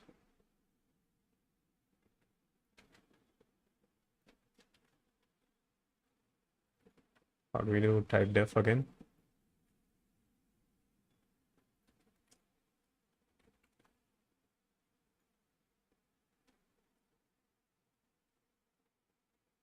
Right, it's the other way around.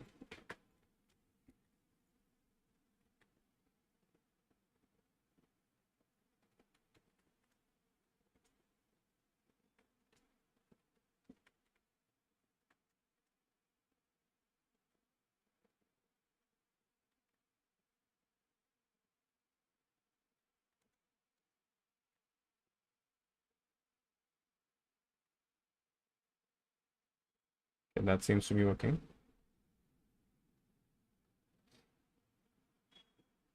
Let's do, once we've written the blog.json, we can go to this. We still want these things, right? So just import the, oh, what we can do is, blog types.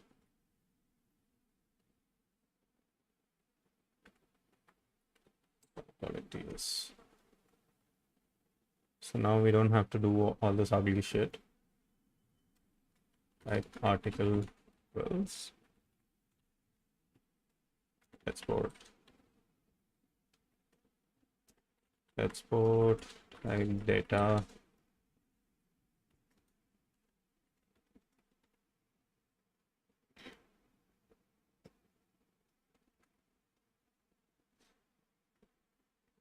And here you can just do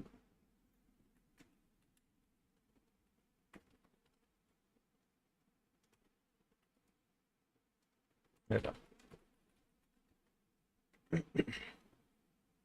And here let's do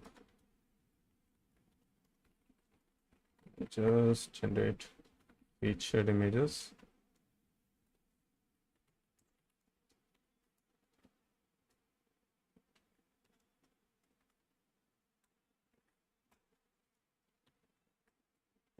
Let's write it actually. Data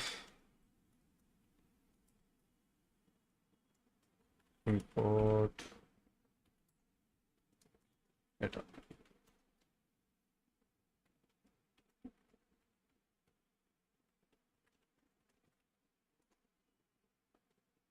Okay, we need the path to the thing. We need to generate these data.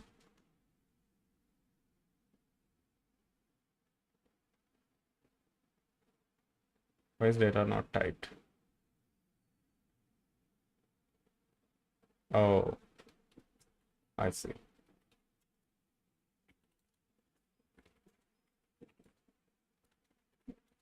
For year in data, for on slug in year,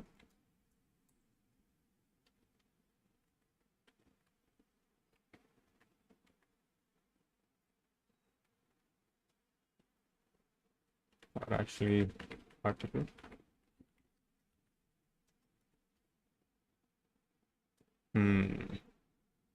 Let's do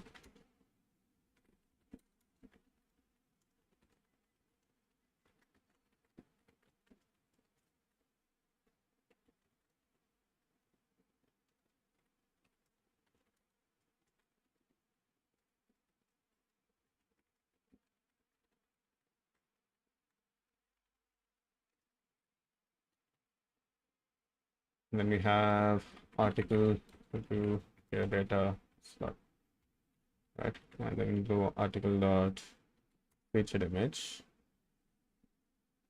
And that's this. We have article dot title. That's this. And then we have here article dot category, article dot published, join.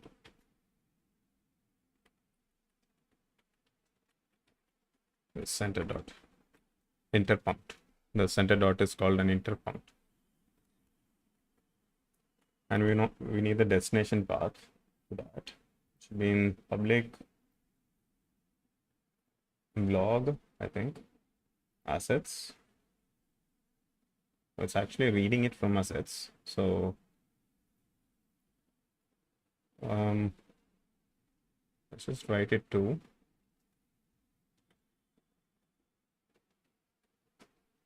what do these look like?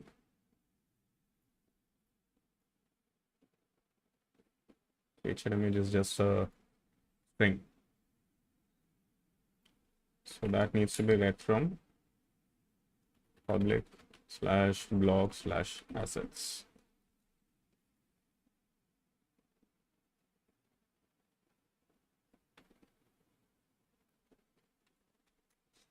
And we want to write it to blog/featured plus that.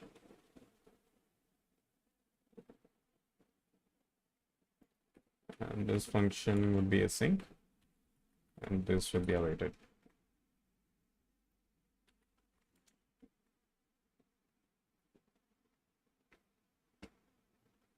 If that's all there is to it, why not just write it here? Okay.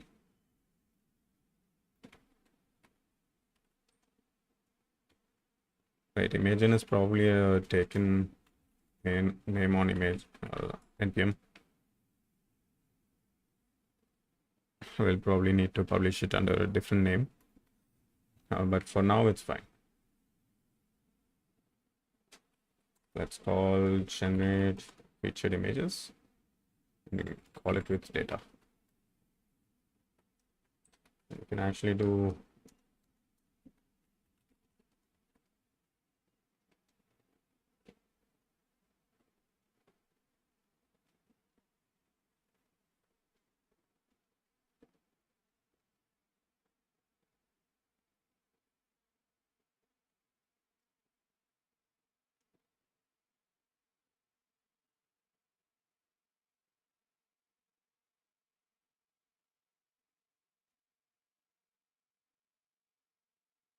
this is actually right. Should have been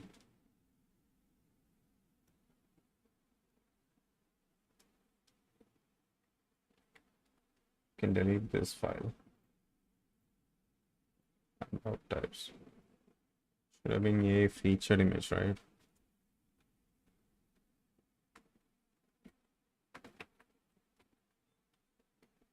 This is why TS check is useful.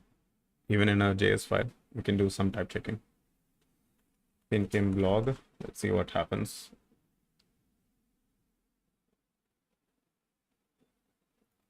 We need to create the thing.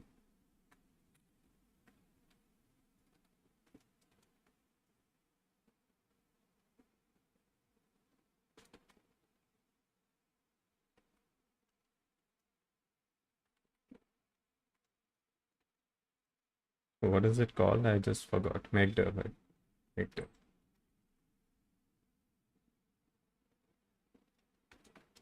Megdir public blog featured. Is that right? Featured. Yes, featured. Recursive. Then just do that. Should be handled by Emotion. No. It's just a folder.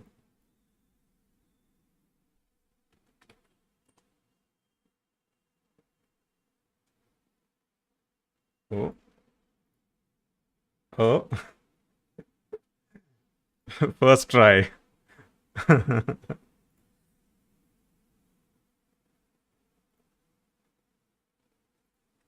We actually use some of these other images.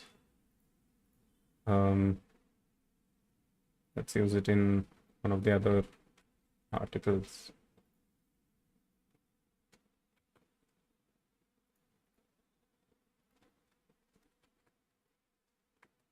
And we run it. What happened now? Undefined. Why is it undefined?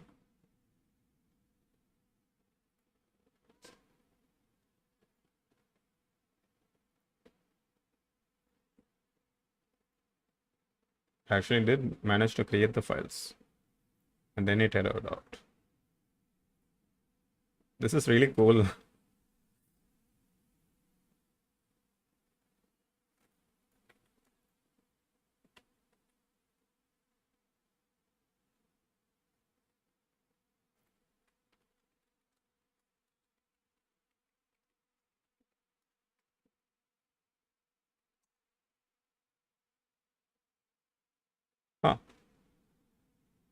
What?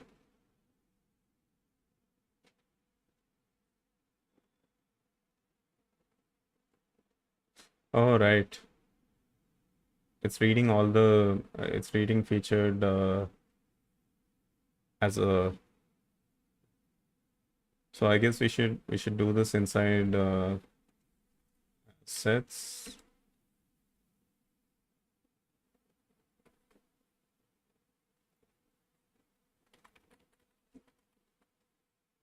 We can delete this, get it.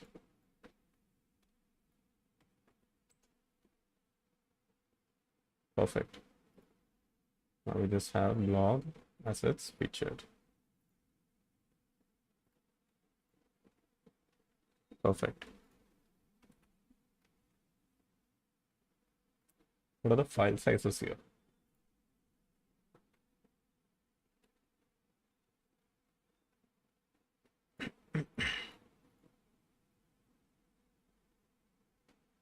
Okay, I don't okay, this shouldn't be a PNG. The other two are relatively fine. This should be a PNG. So we want to change the extension.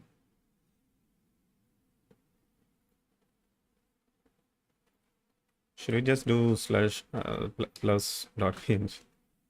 Okay, never mind. I'll just actually write it. Um,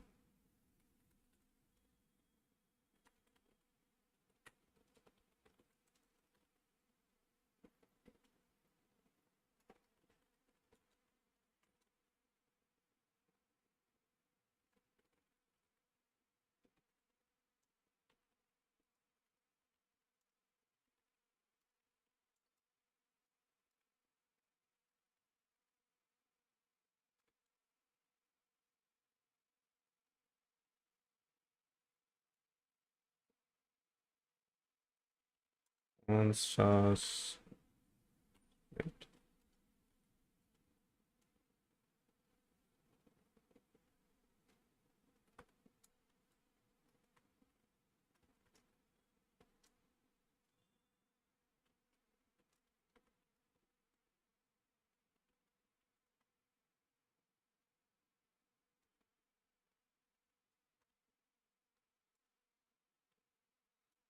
And then we just do split dot join.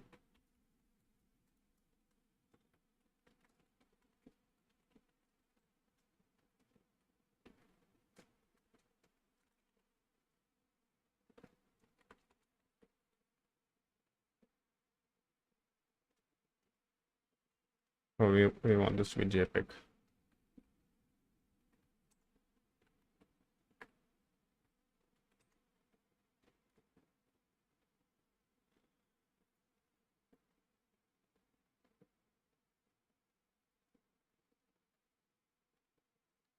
Now if we see this, it's actually much smaller.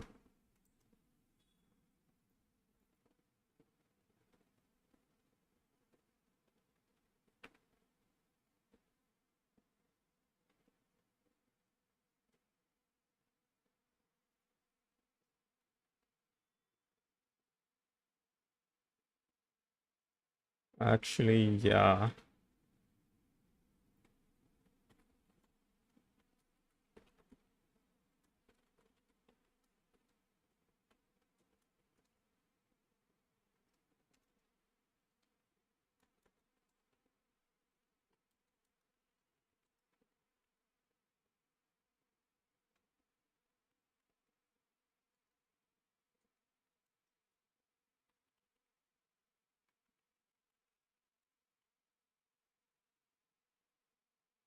Delete the folder.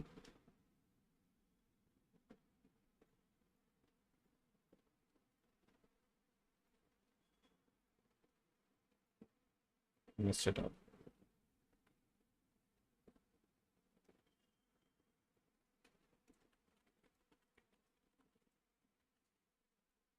I'm not sure if the -1 thing works. I don't think it works. That's probably the issue.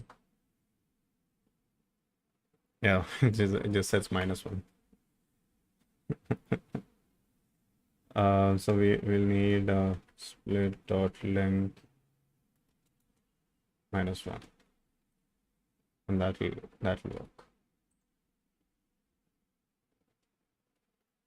Yes.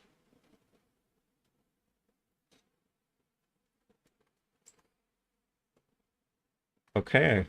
And how much time does it take us?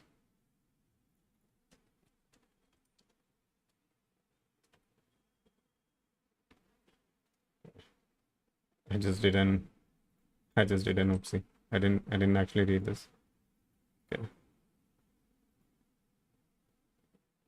Not bad.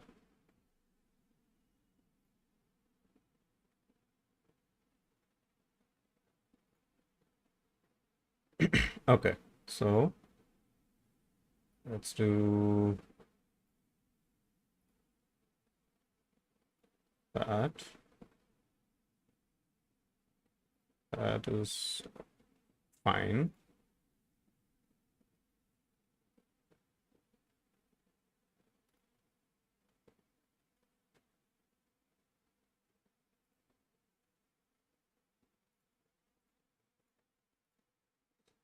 By the way, this is how you install from GitHub. Just without doing an at before, like I did here. If you do an at mkr here /imagine, it'll go to npm. If you don't do an at, it'll try to go to GitHub. You also have like GitLab : you can also do explicitly GitHub. So that's how we install that. The prepare script will run before installing it. That's why I added prepare TC. Because the dist files are actually not present in the repo, which is needed for to be imported here. Okay, so now we have that.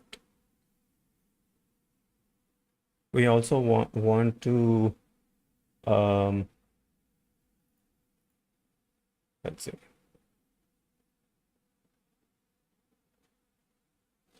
Let's not commit on any of this for now. Let's just say feed scripts generate featured images, right? Hold on. What did I just do?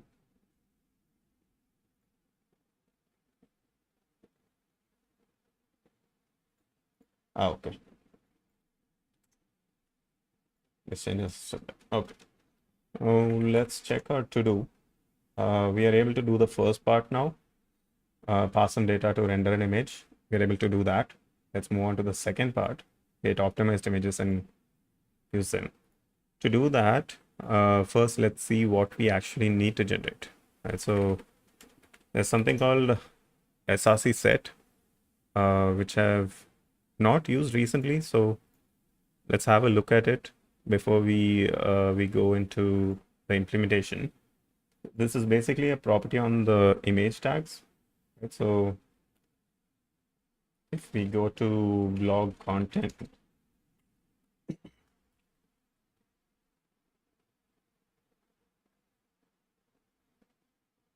it's part of the, it should be somewhere in the markdown, right? So we'll need to somehow modify this markdown. The images that are generated here will need a img space instead of just an src. It will also need src set, right? So let's see what src set does. Responsive images, basically images that work well on devices with widely differing screen sizes, resolutions, and other such features. And look at what HTML. Okay, you should already know basics of HTML. Okay, learn how to use features like src set. So let's see this. One or more strings separated by commas indicating possible image sources for the user agent to use. Each string is composed of a URL, white space followed by a width descriptor,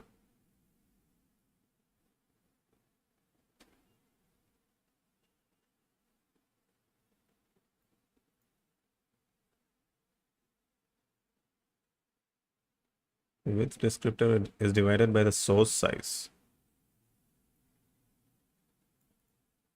A pixel density descriptor. If no descriptor is specified, the sources assign the default descriptor of 1h. It's incorrect to mix with descriptors and pixel density descriptors. Okay. Now that we have read that, let's see an example. How do you create responsive images?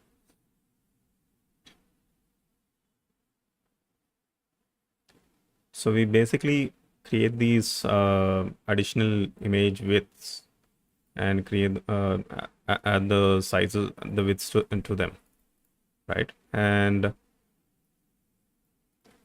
then we say that's a media query. Match width of 600 pixels and use this thing. If not, then use this thing.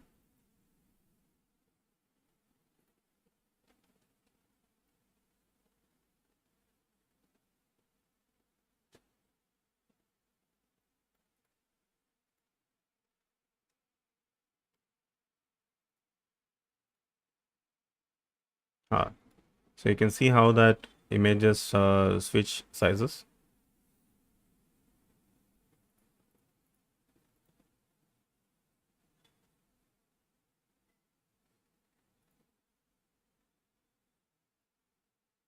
So you can also use a picture tag. This makes it much more clearer. What I want to see is does it request the base image and also the other images. So let's see whether that happens. Now we know that the match width is the width is less than 799, so this is going to apply. If I reload this page,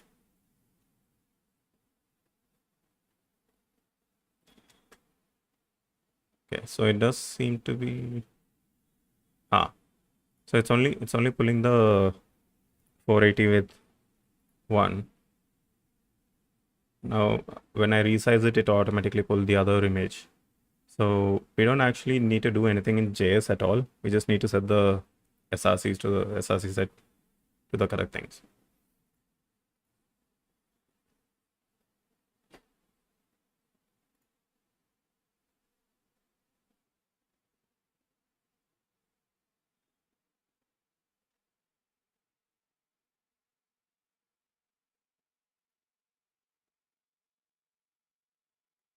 Now,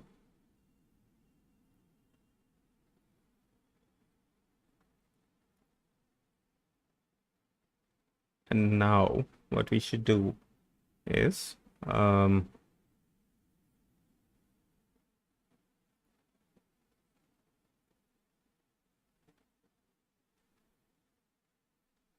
need to understand one more thing, which is how to use different image formats. As in, how do we use like what was that format?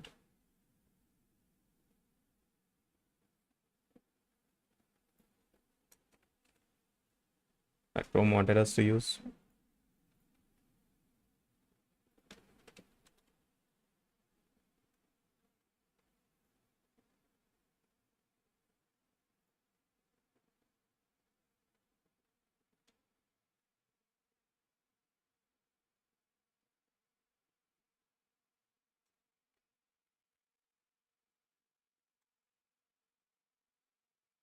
Okay, so user agents, yeah. So we wanted to use WebP where it's supported, or AVIF. Maybe we just want to use AVIF. AVIF lacks support in Safari, but generally it's better than WebP.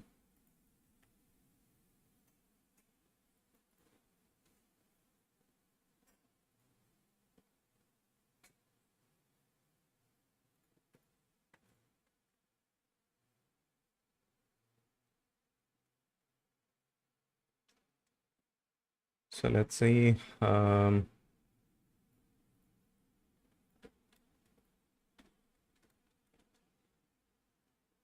Image formats in src set.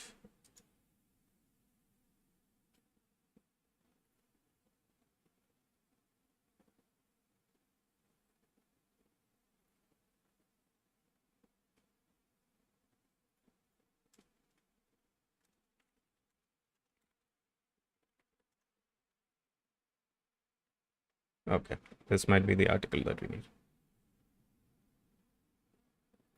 Why has accessibility gone down?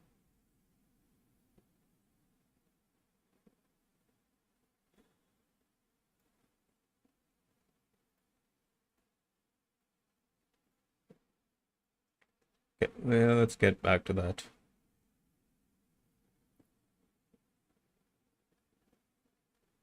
Okay, this is all good. I just want an example.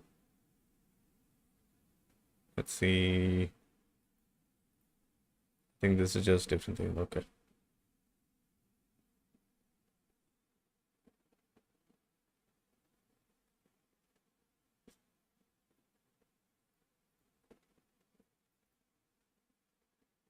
Progressive enhancement. Yeah, this is what we want. This is exactly what we want. Perfect. So I'm gonna copy this and paste it in my, do preview later. Let's do for the main image. Yeah. All right. What's wrong?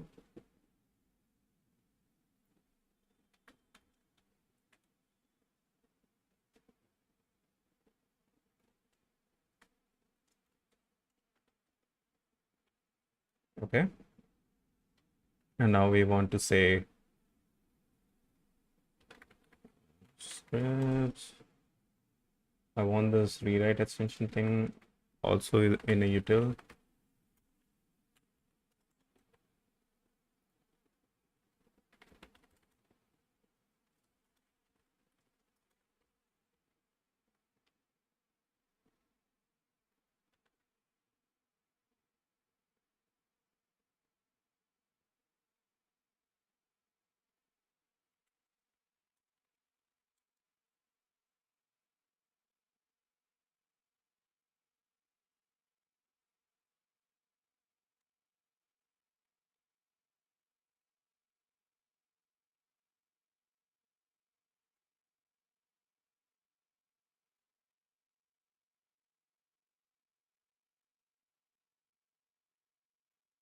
That.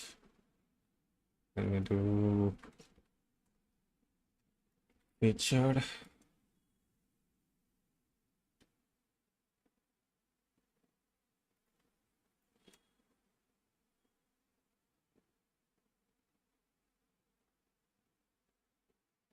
Oh, do we do the class name in the picture? I don't think so. I think we just do it here. Okay. And let's do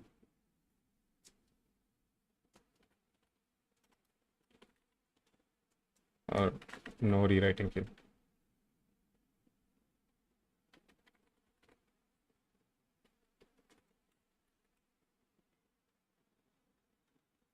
Let's get rid of this.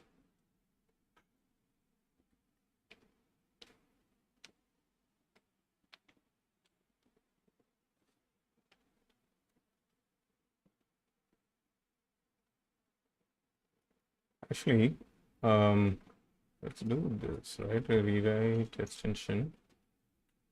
And let's do empty. What I want to do is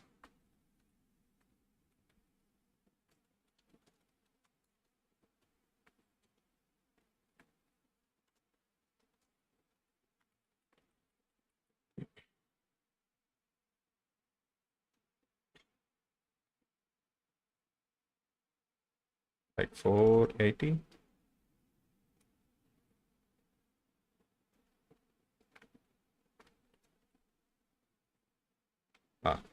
So we can just combine that.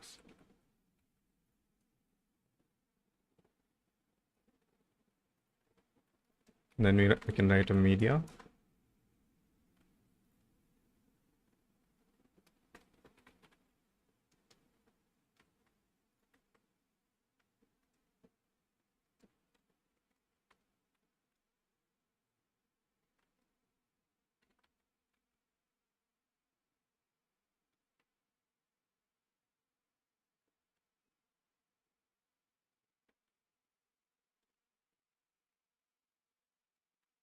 Let's do like 600 pixels.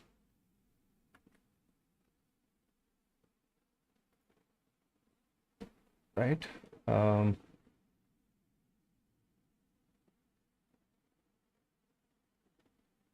and we can also create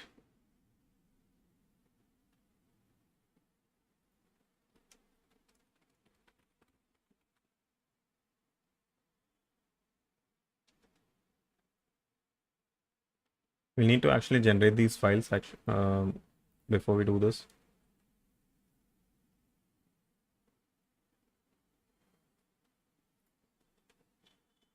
And we can also loop this instead of writing each source by hand.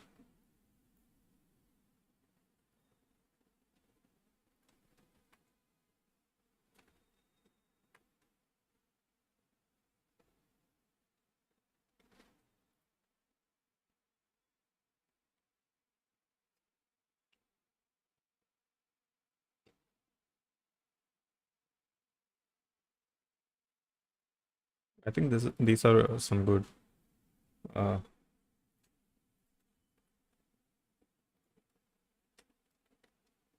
let's do 800.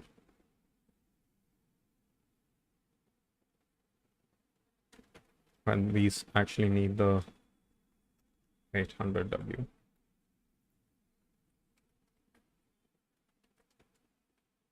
48TW. These are some good sizes is what I meant to say.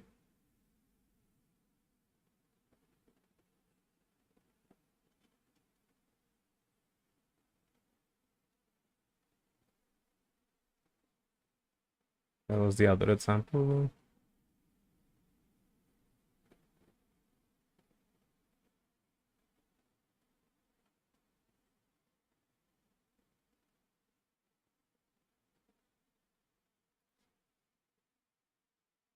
Yeah, okay.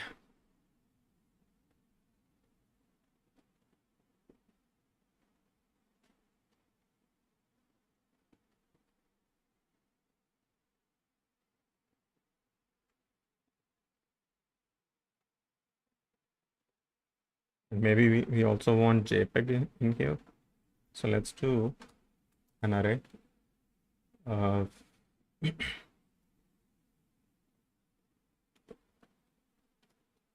480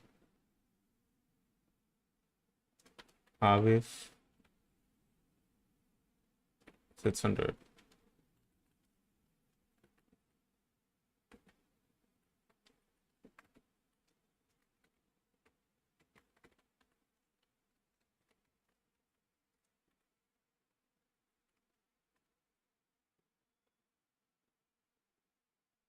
And every other one would become, no, these two would become 800.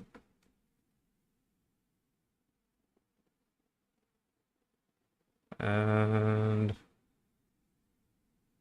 then we don't actually want a match width for these. No. Yeah.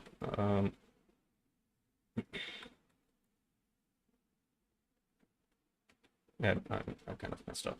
So the alternate ones, right? So this would be 800. And we don't want a media query for that.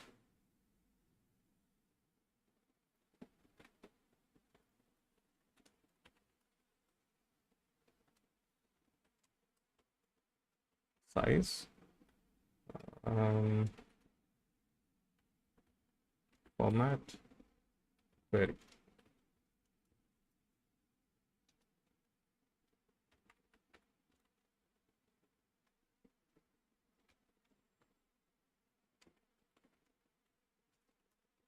We want a key.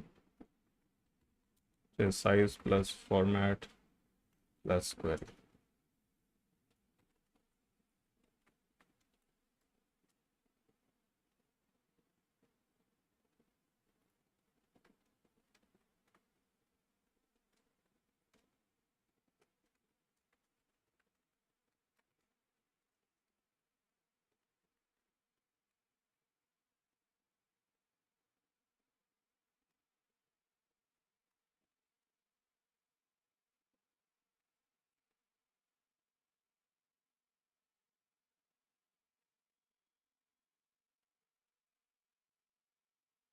Get rid of this.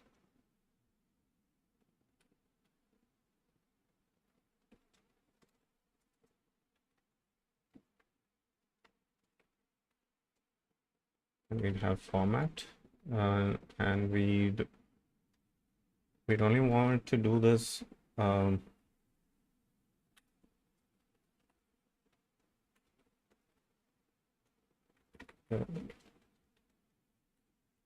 query and media.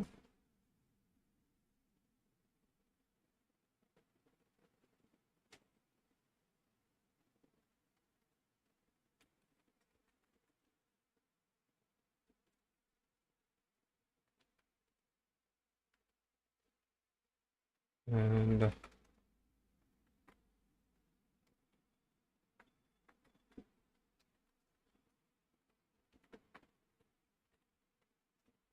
okay, now let's see if this actually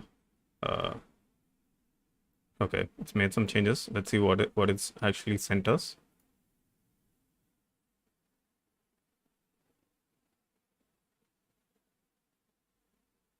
Featured picture SRC, I think. Oh,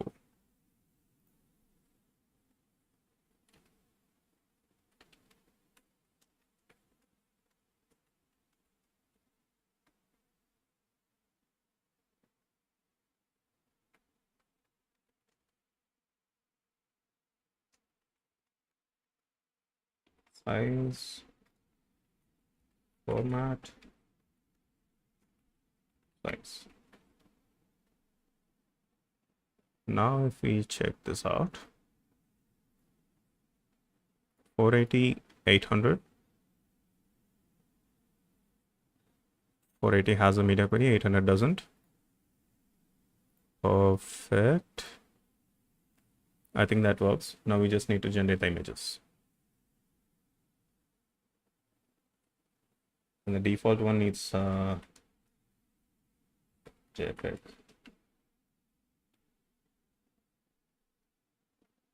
Okay. Okay, that's not what I wanted. So we don't actually need this thing. Yeah, we don't need this thing. Now what just happened? What's wrong with the path?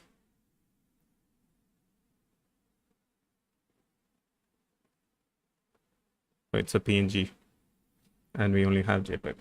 Like we are asking for JPEG, but it's only a PNG in the code, in the folder.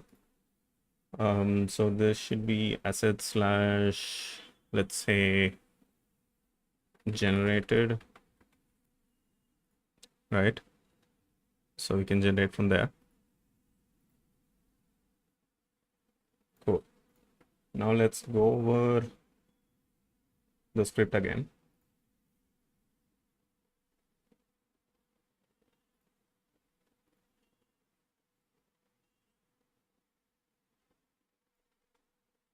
And at some point here, we are actually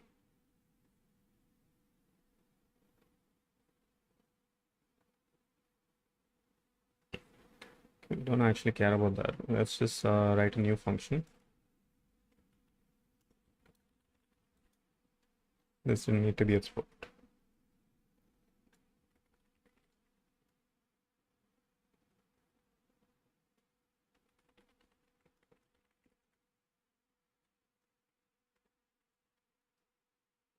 Here we just want to do a redirect on public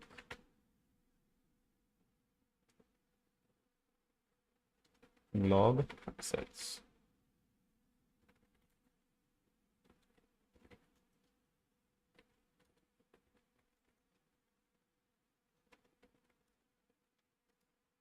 And for image of images const,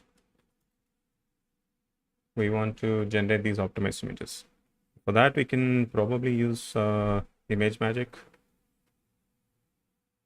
But is there an image magic binding for node?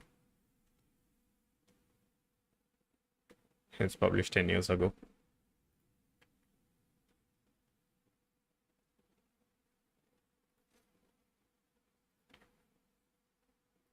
Oh, Rasmus,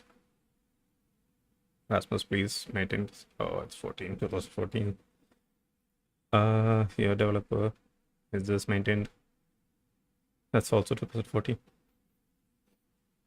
GM module instead. This is a nice chain. 2017. Do you have a recommendation?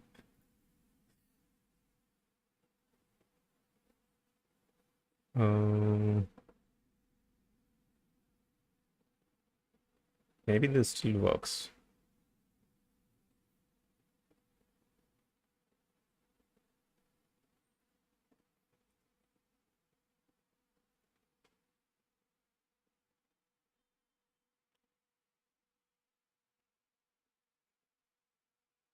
How much code is in here?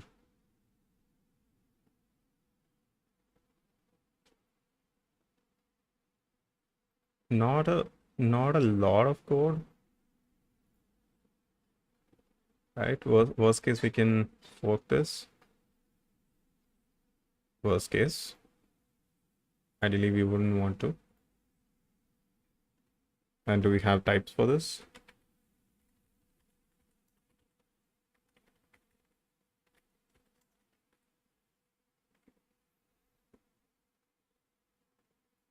Yeah, we do. Okay, let's go. Let's just go for it.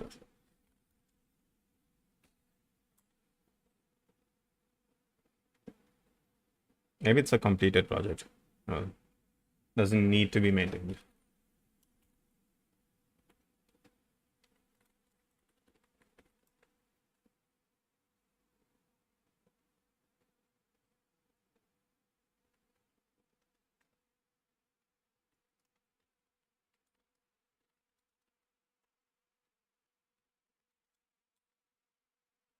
Okay, how do we use this?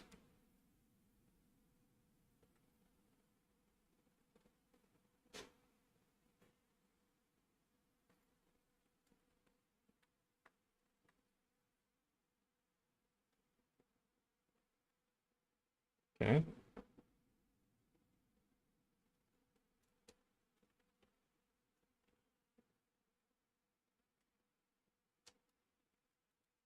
We want image magic true because we are using image magic and not graphics magic.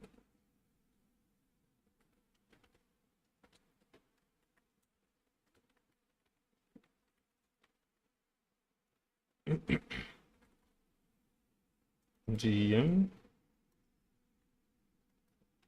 public blog assets slash mg.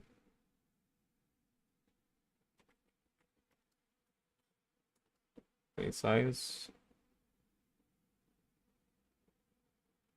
Hold on. It needs both width and height. Isn't height optional? What's in options?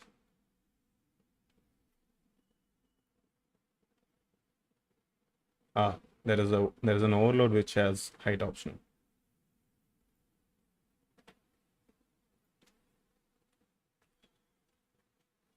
Resize 400. No profile. We don't want that if. Right. Public blog assets. What is the path that we use? generated.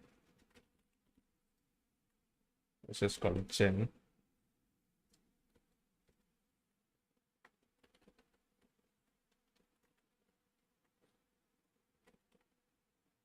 Playwright extension, image.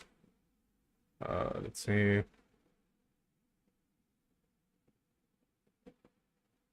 WebP.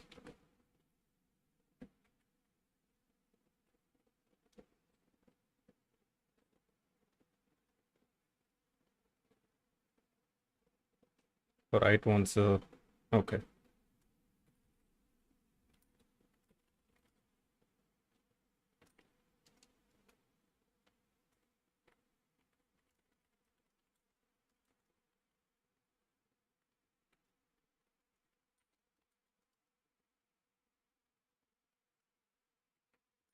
If error, return, reject, yeah, else, resolve.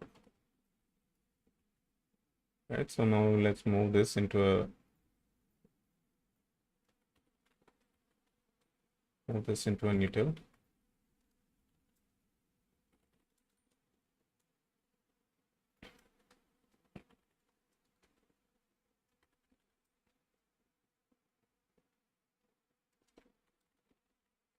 Path size format. We do that.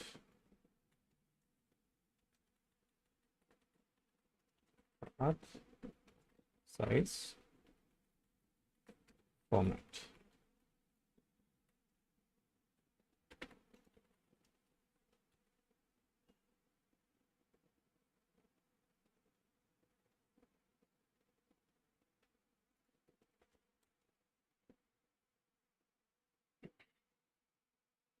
And then we can just do wait,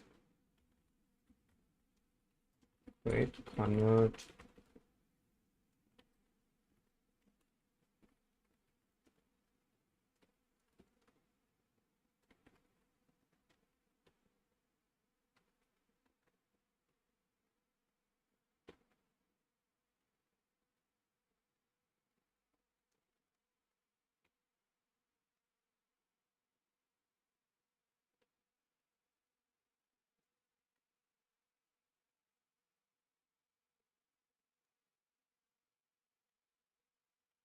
is below right file. So that and actually let's do that. Okay. Let's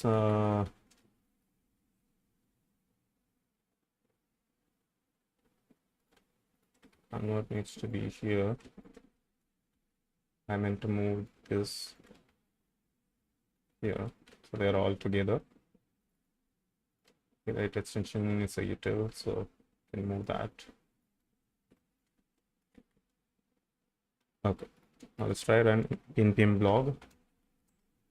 Error, image is not image.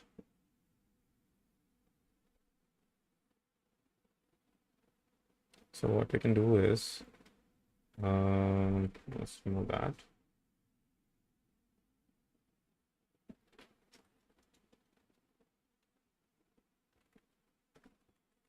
And just make this image.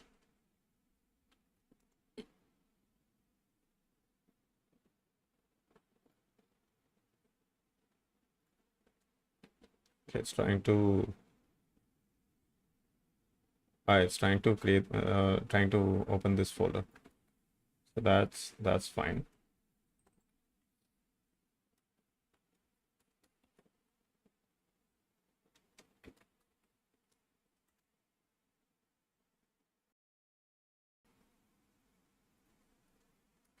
Pause because it's true. Wait.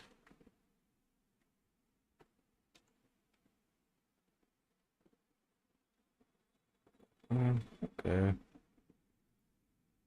No decode delegate for this image format.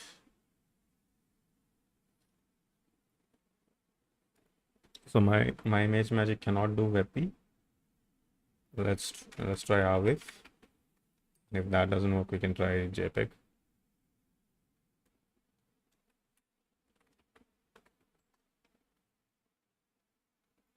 And now that's mission.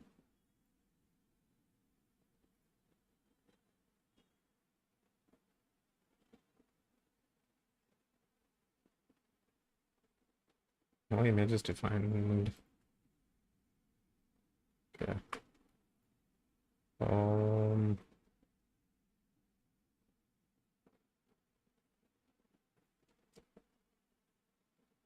That is not the right path. That's the image.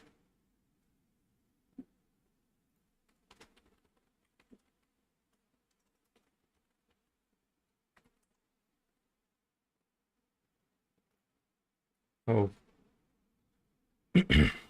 never mind. There's a folder in there, and that's why it's not working. So let's move. Assets. So it has generated. It has generated all of them, all the things that we need. Let's also add the file name. Sorry, the size plus dot plus.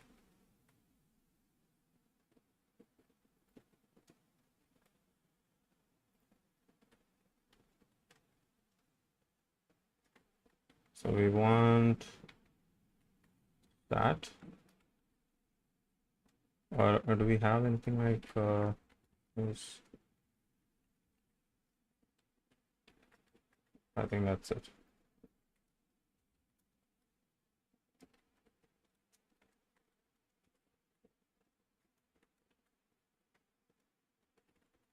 Log assets slash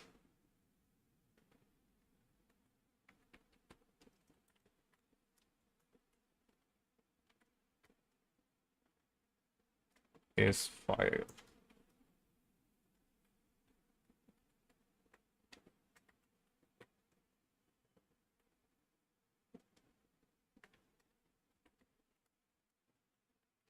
If not is file, let's just continue.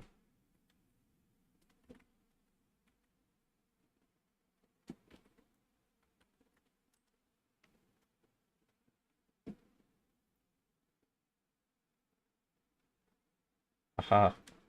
So everything that we need is being generated. So now let's just generate it in all the formats that we need.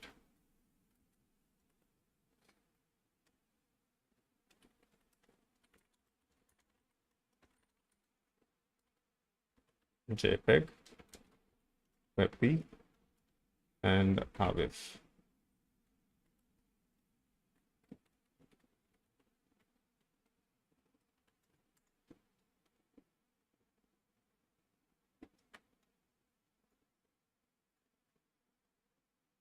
Amazing.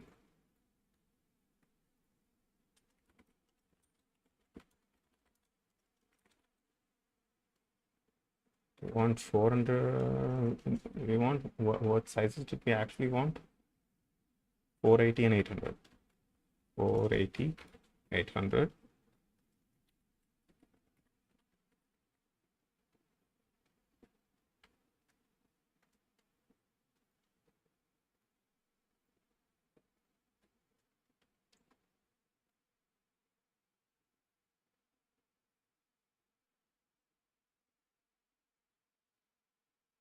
Amazing.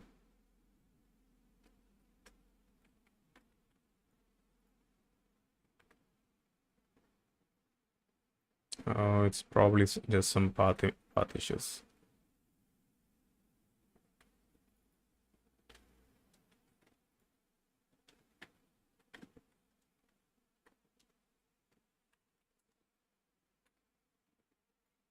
Because the base image is not found, but it should still load one of the SRC sets, right?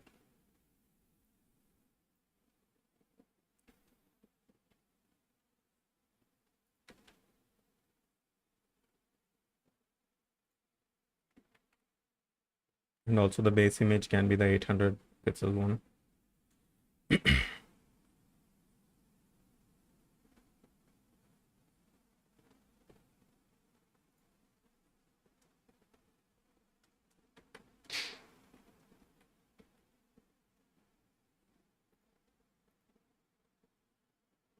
Let's filter for images and load again.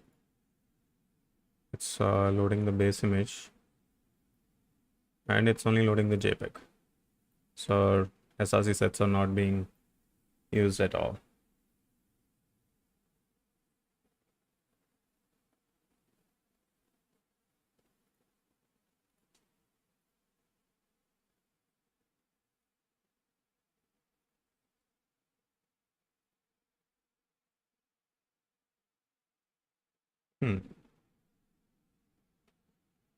Weird. What if we delete?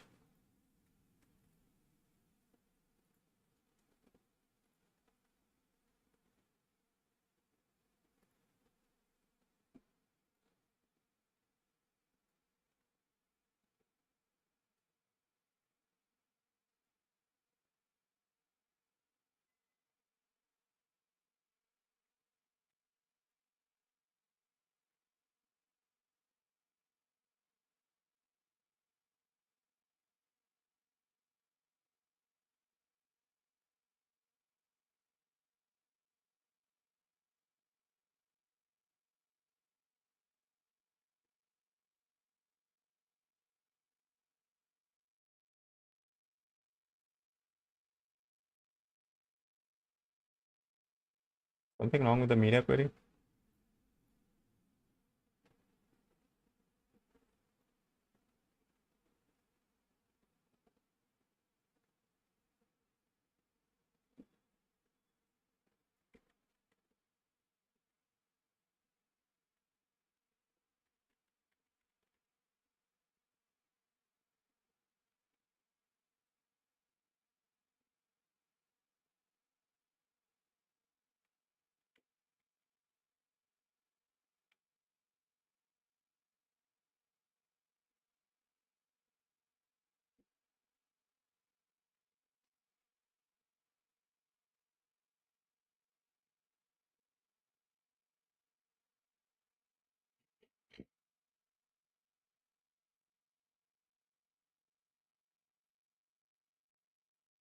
We're almost at time for today. Um, so we only managed to do the first two things. So we'll probably do this another time.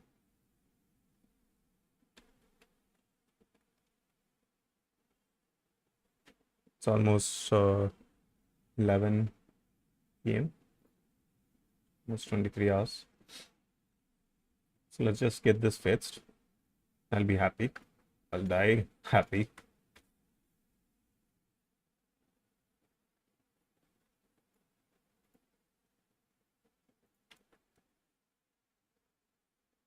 Uh,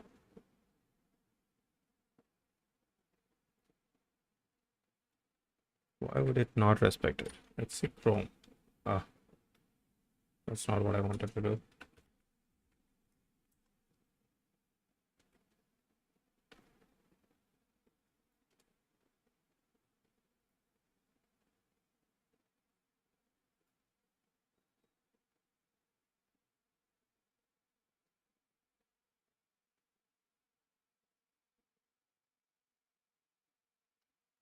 It's still pulling in the 800 pixel one.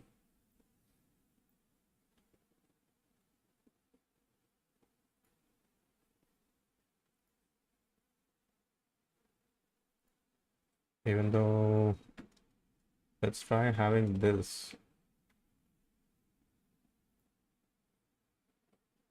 At this point, for sure, this has the right image type. Oh, hold on. Why is there an extra? Oh, oh God. Oh,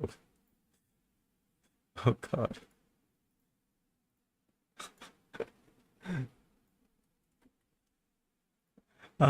It's loading now with it's only 14 KB.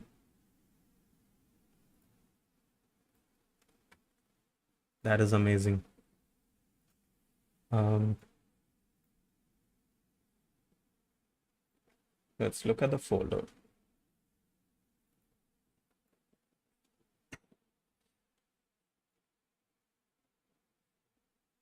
It's 15 KB for the AVIF and 29 for the JPEG. Oh, the WebP is smaller. Maybe that's because of the black. Let's see the other. Okay, 800 pixels. AVIF is 33. WebP is 15. And JPEG is 71. And for the next image, AVIF is 9.3. WebP is 9.2. JPEG is 19.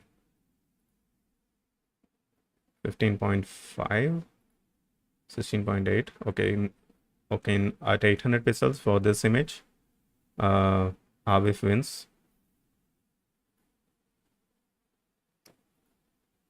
AVIF wins again for this image. So the more complex the image is, I guess the better AVIF becomes.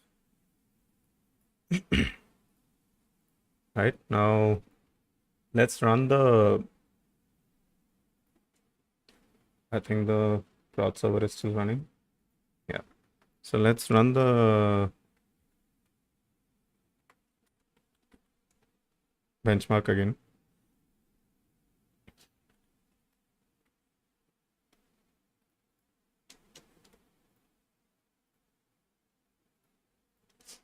There's still the other images in the markdown which are not. Yeah, what's wrong? Oh, this is 17, I think. Yeah. There's still the other images, but the main image, the featured image, should be fine now.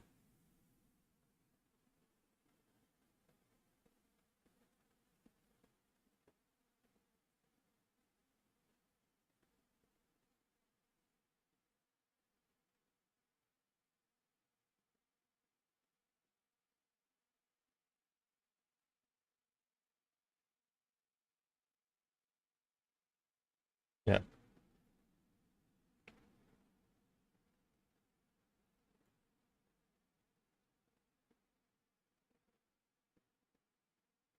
Yeah. Only the first, this image is fits now. These other two are not. To fix them, we are going to need to rewrite the HTML that the markdown produces. So apart from this, I also need some custom features in my markdown. So I might be writing my own markdown parser, which might be the content for the next stream, along with the metadata generator. So we need to render static metadata ahead of time. So that can also happen together with this. So let's say custom markdown parser and modify images in markdown render. Use responsive images in markdown render. That's the next thing we need to do.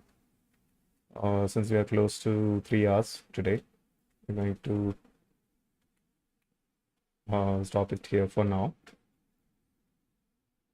I think we made some pretty good progress today.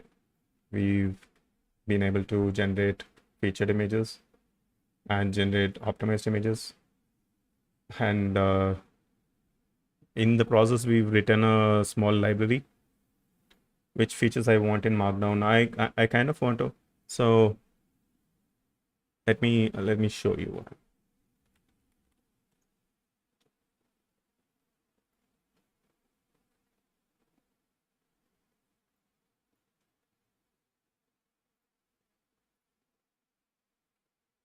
So I kind of want to. It's a hobby of mine to create a bunch of graphs and stuff, which you can currently see in my Telegram blog, which I've linked to in the chat. So this is one of those graphs, right? So I want to build some interactive graphs like these. So I'll be writing a graphing library. This is just an image, but it's the style I want to go for, and talk about these graphs and make it interactive and stuff like that. We can play around with stuff like that. So I want that, and on the fly, right? Anytime I want to write an article with a new type of content, new type of interactive image or something like that. So I just want a way to embed that inside the Markdown with my own custom syntax. So that's what I want to do there. And passing Markdown is very simple. So I have written a parser combinator library once, but it's not published anywhere. So that's the next step. So let's continue this again. I will be able to do this. I'll be able to stream again soon because I've actually left my job. So I do have a part-time contract for this month. So I'm not full-time at Navana anymore. I am a contractor for this month, only part-time, a few days a week. So I will have time this week, and we'll see when we can continue working on this. Let's commit the changes for today.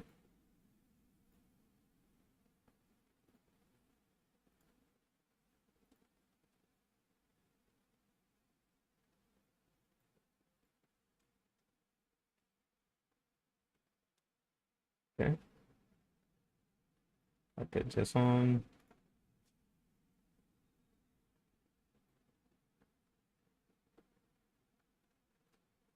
We can commit that. We don't need to commit any of these generated assets. I think I'll add them to git ignore even.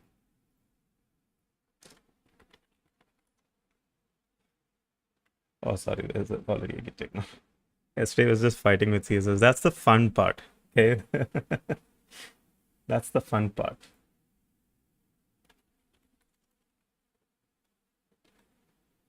Is this actually committed? No, it's not. Ah, it's here. I think we should move that and add it here because that says production. Say public blog assets featured and gen. So blog assets featured and gen are not committed. Coming to git ignore.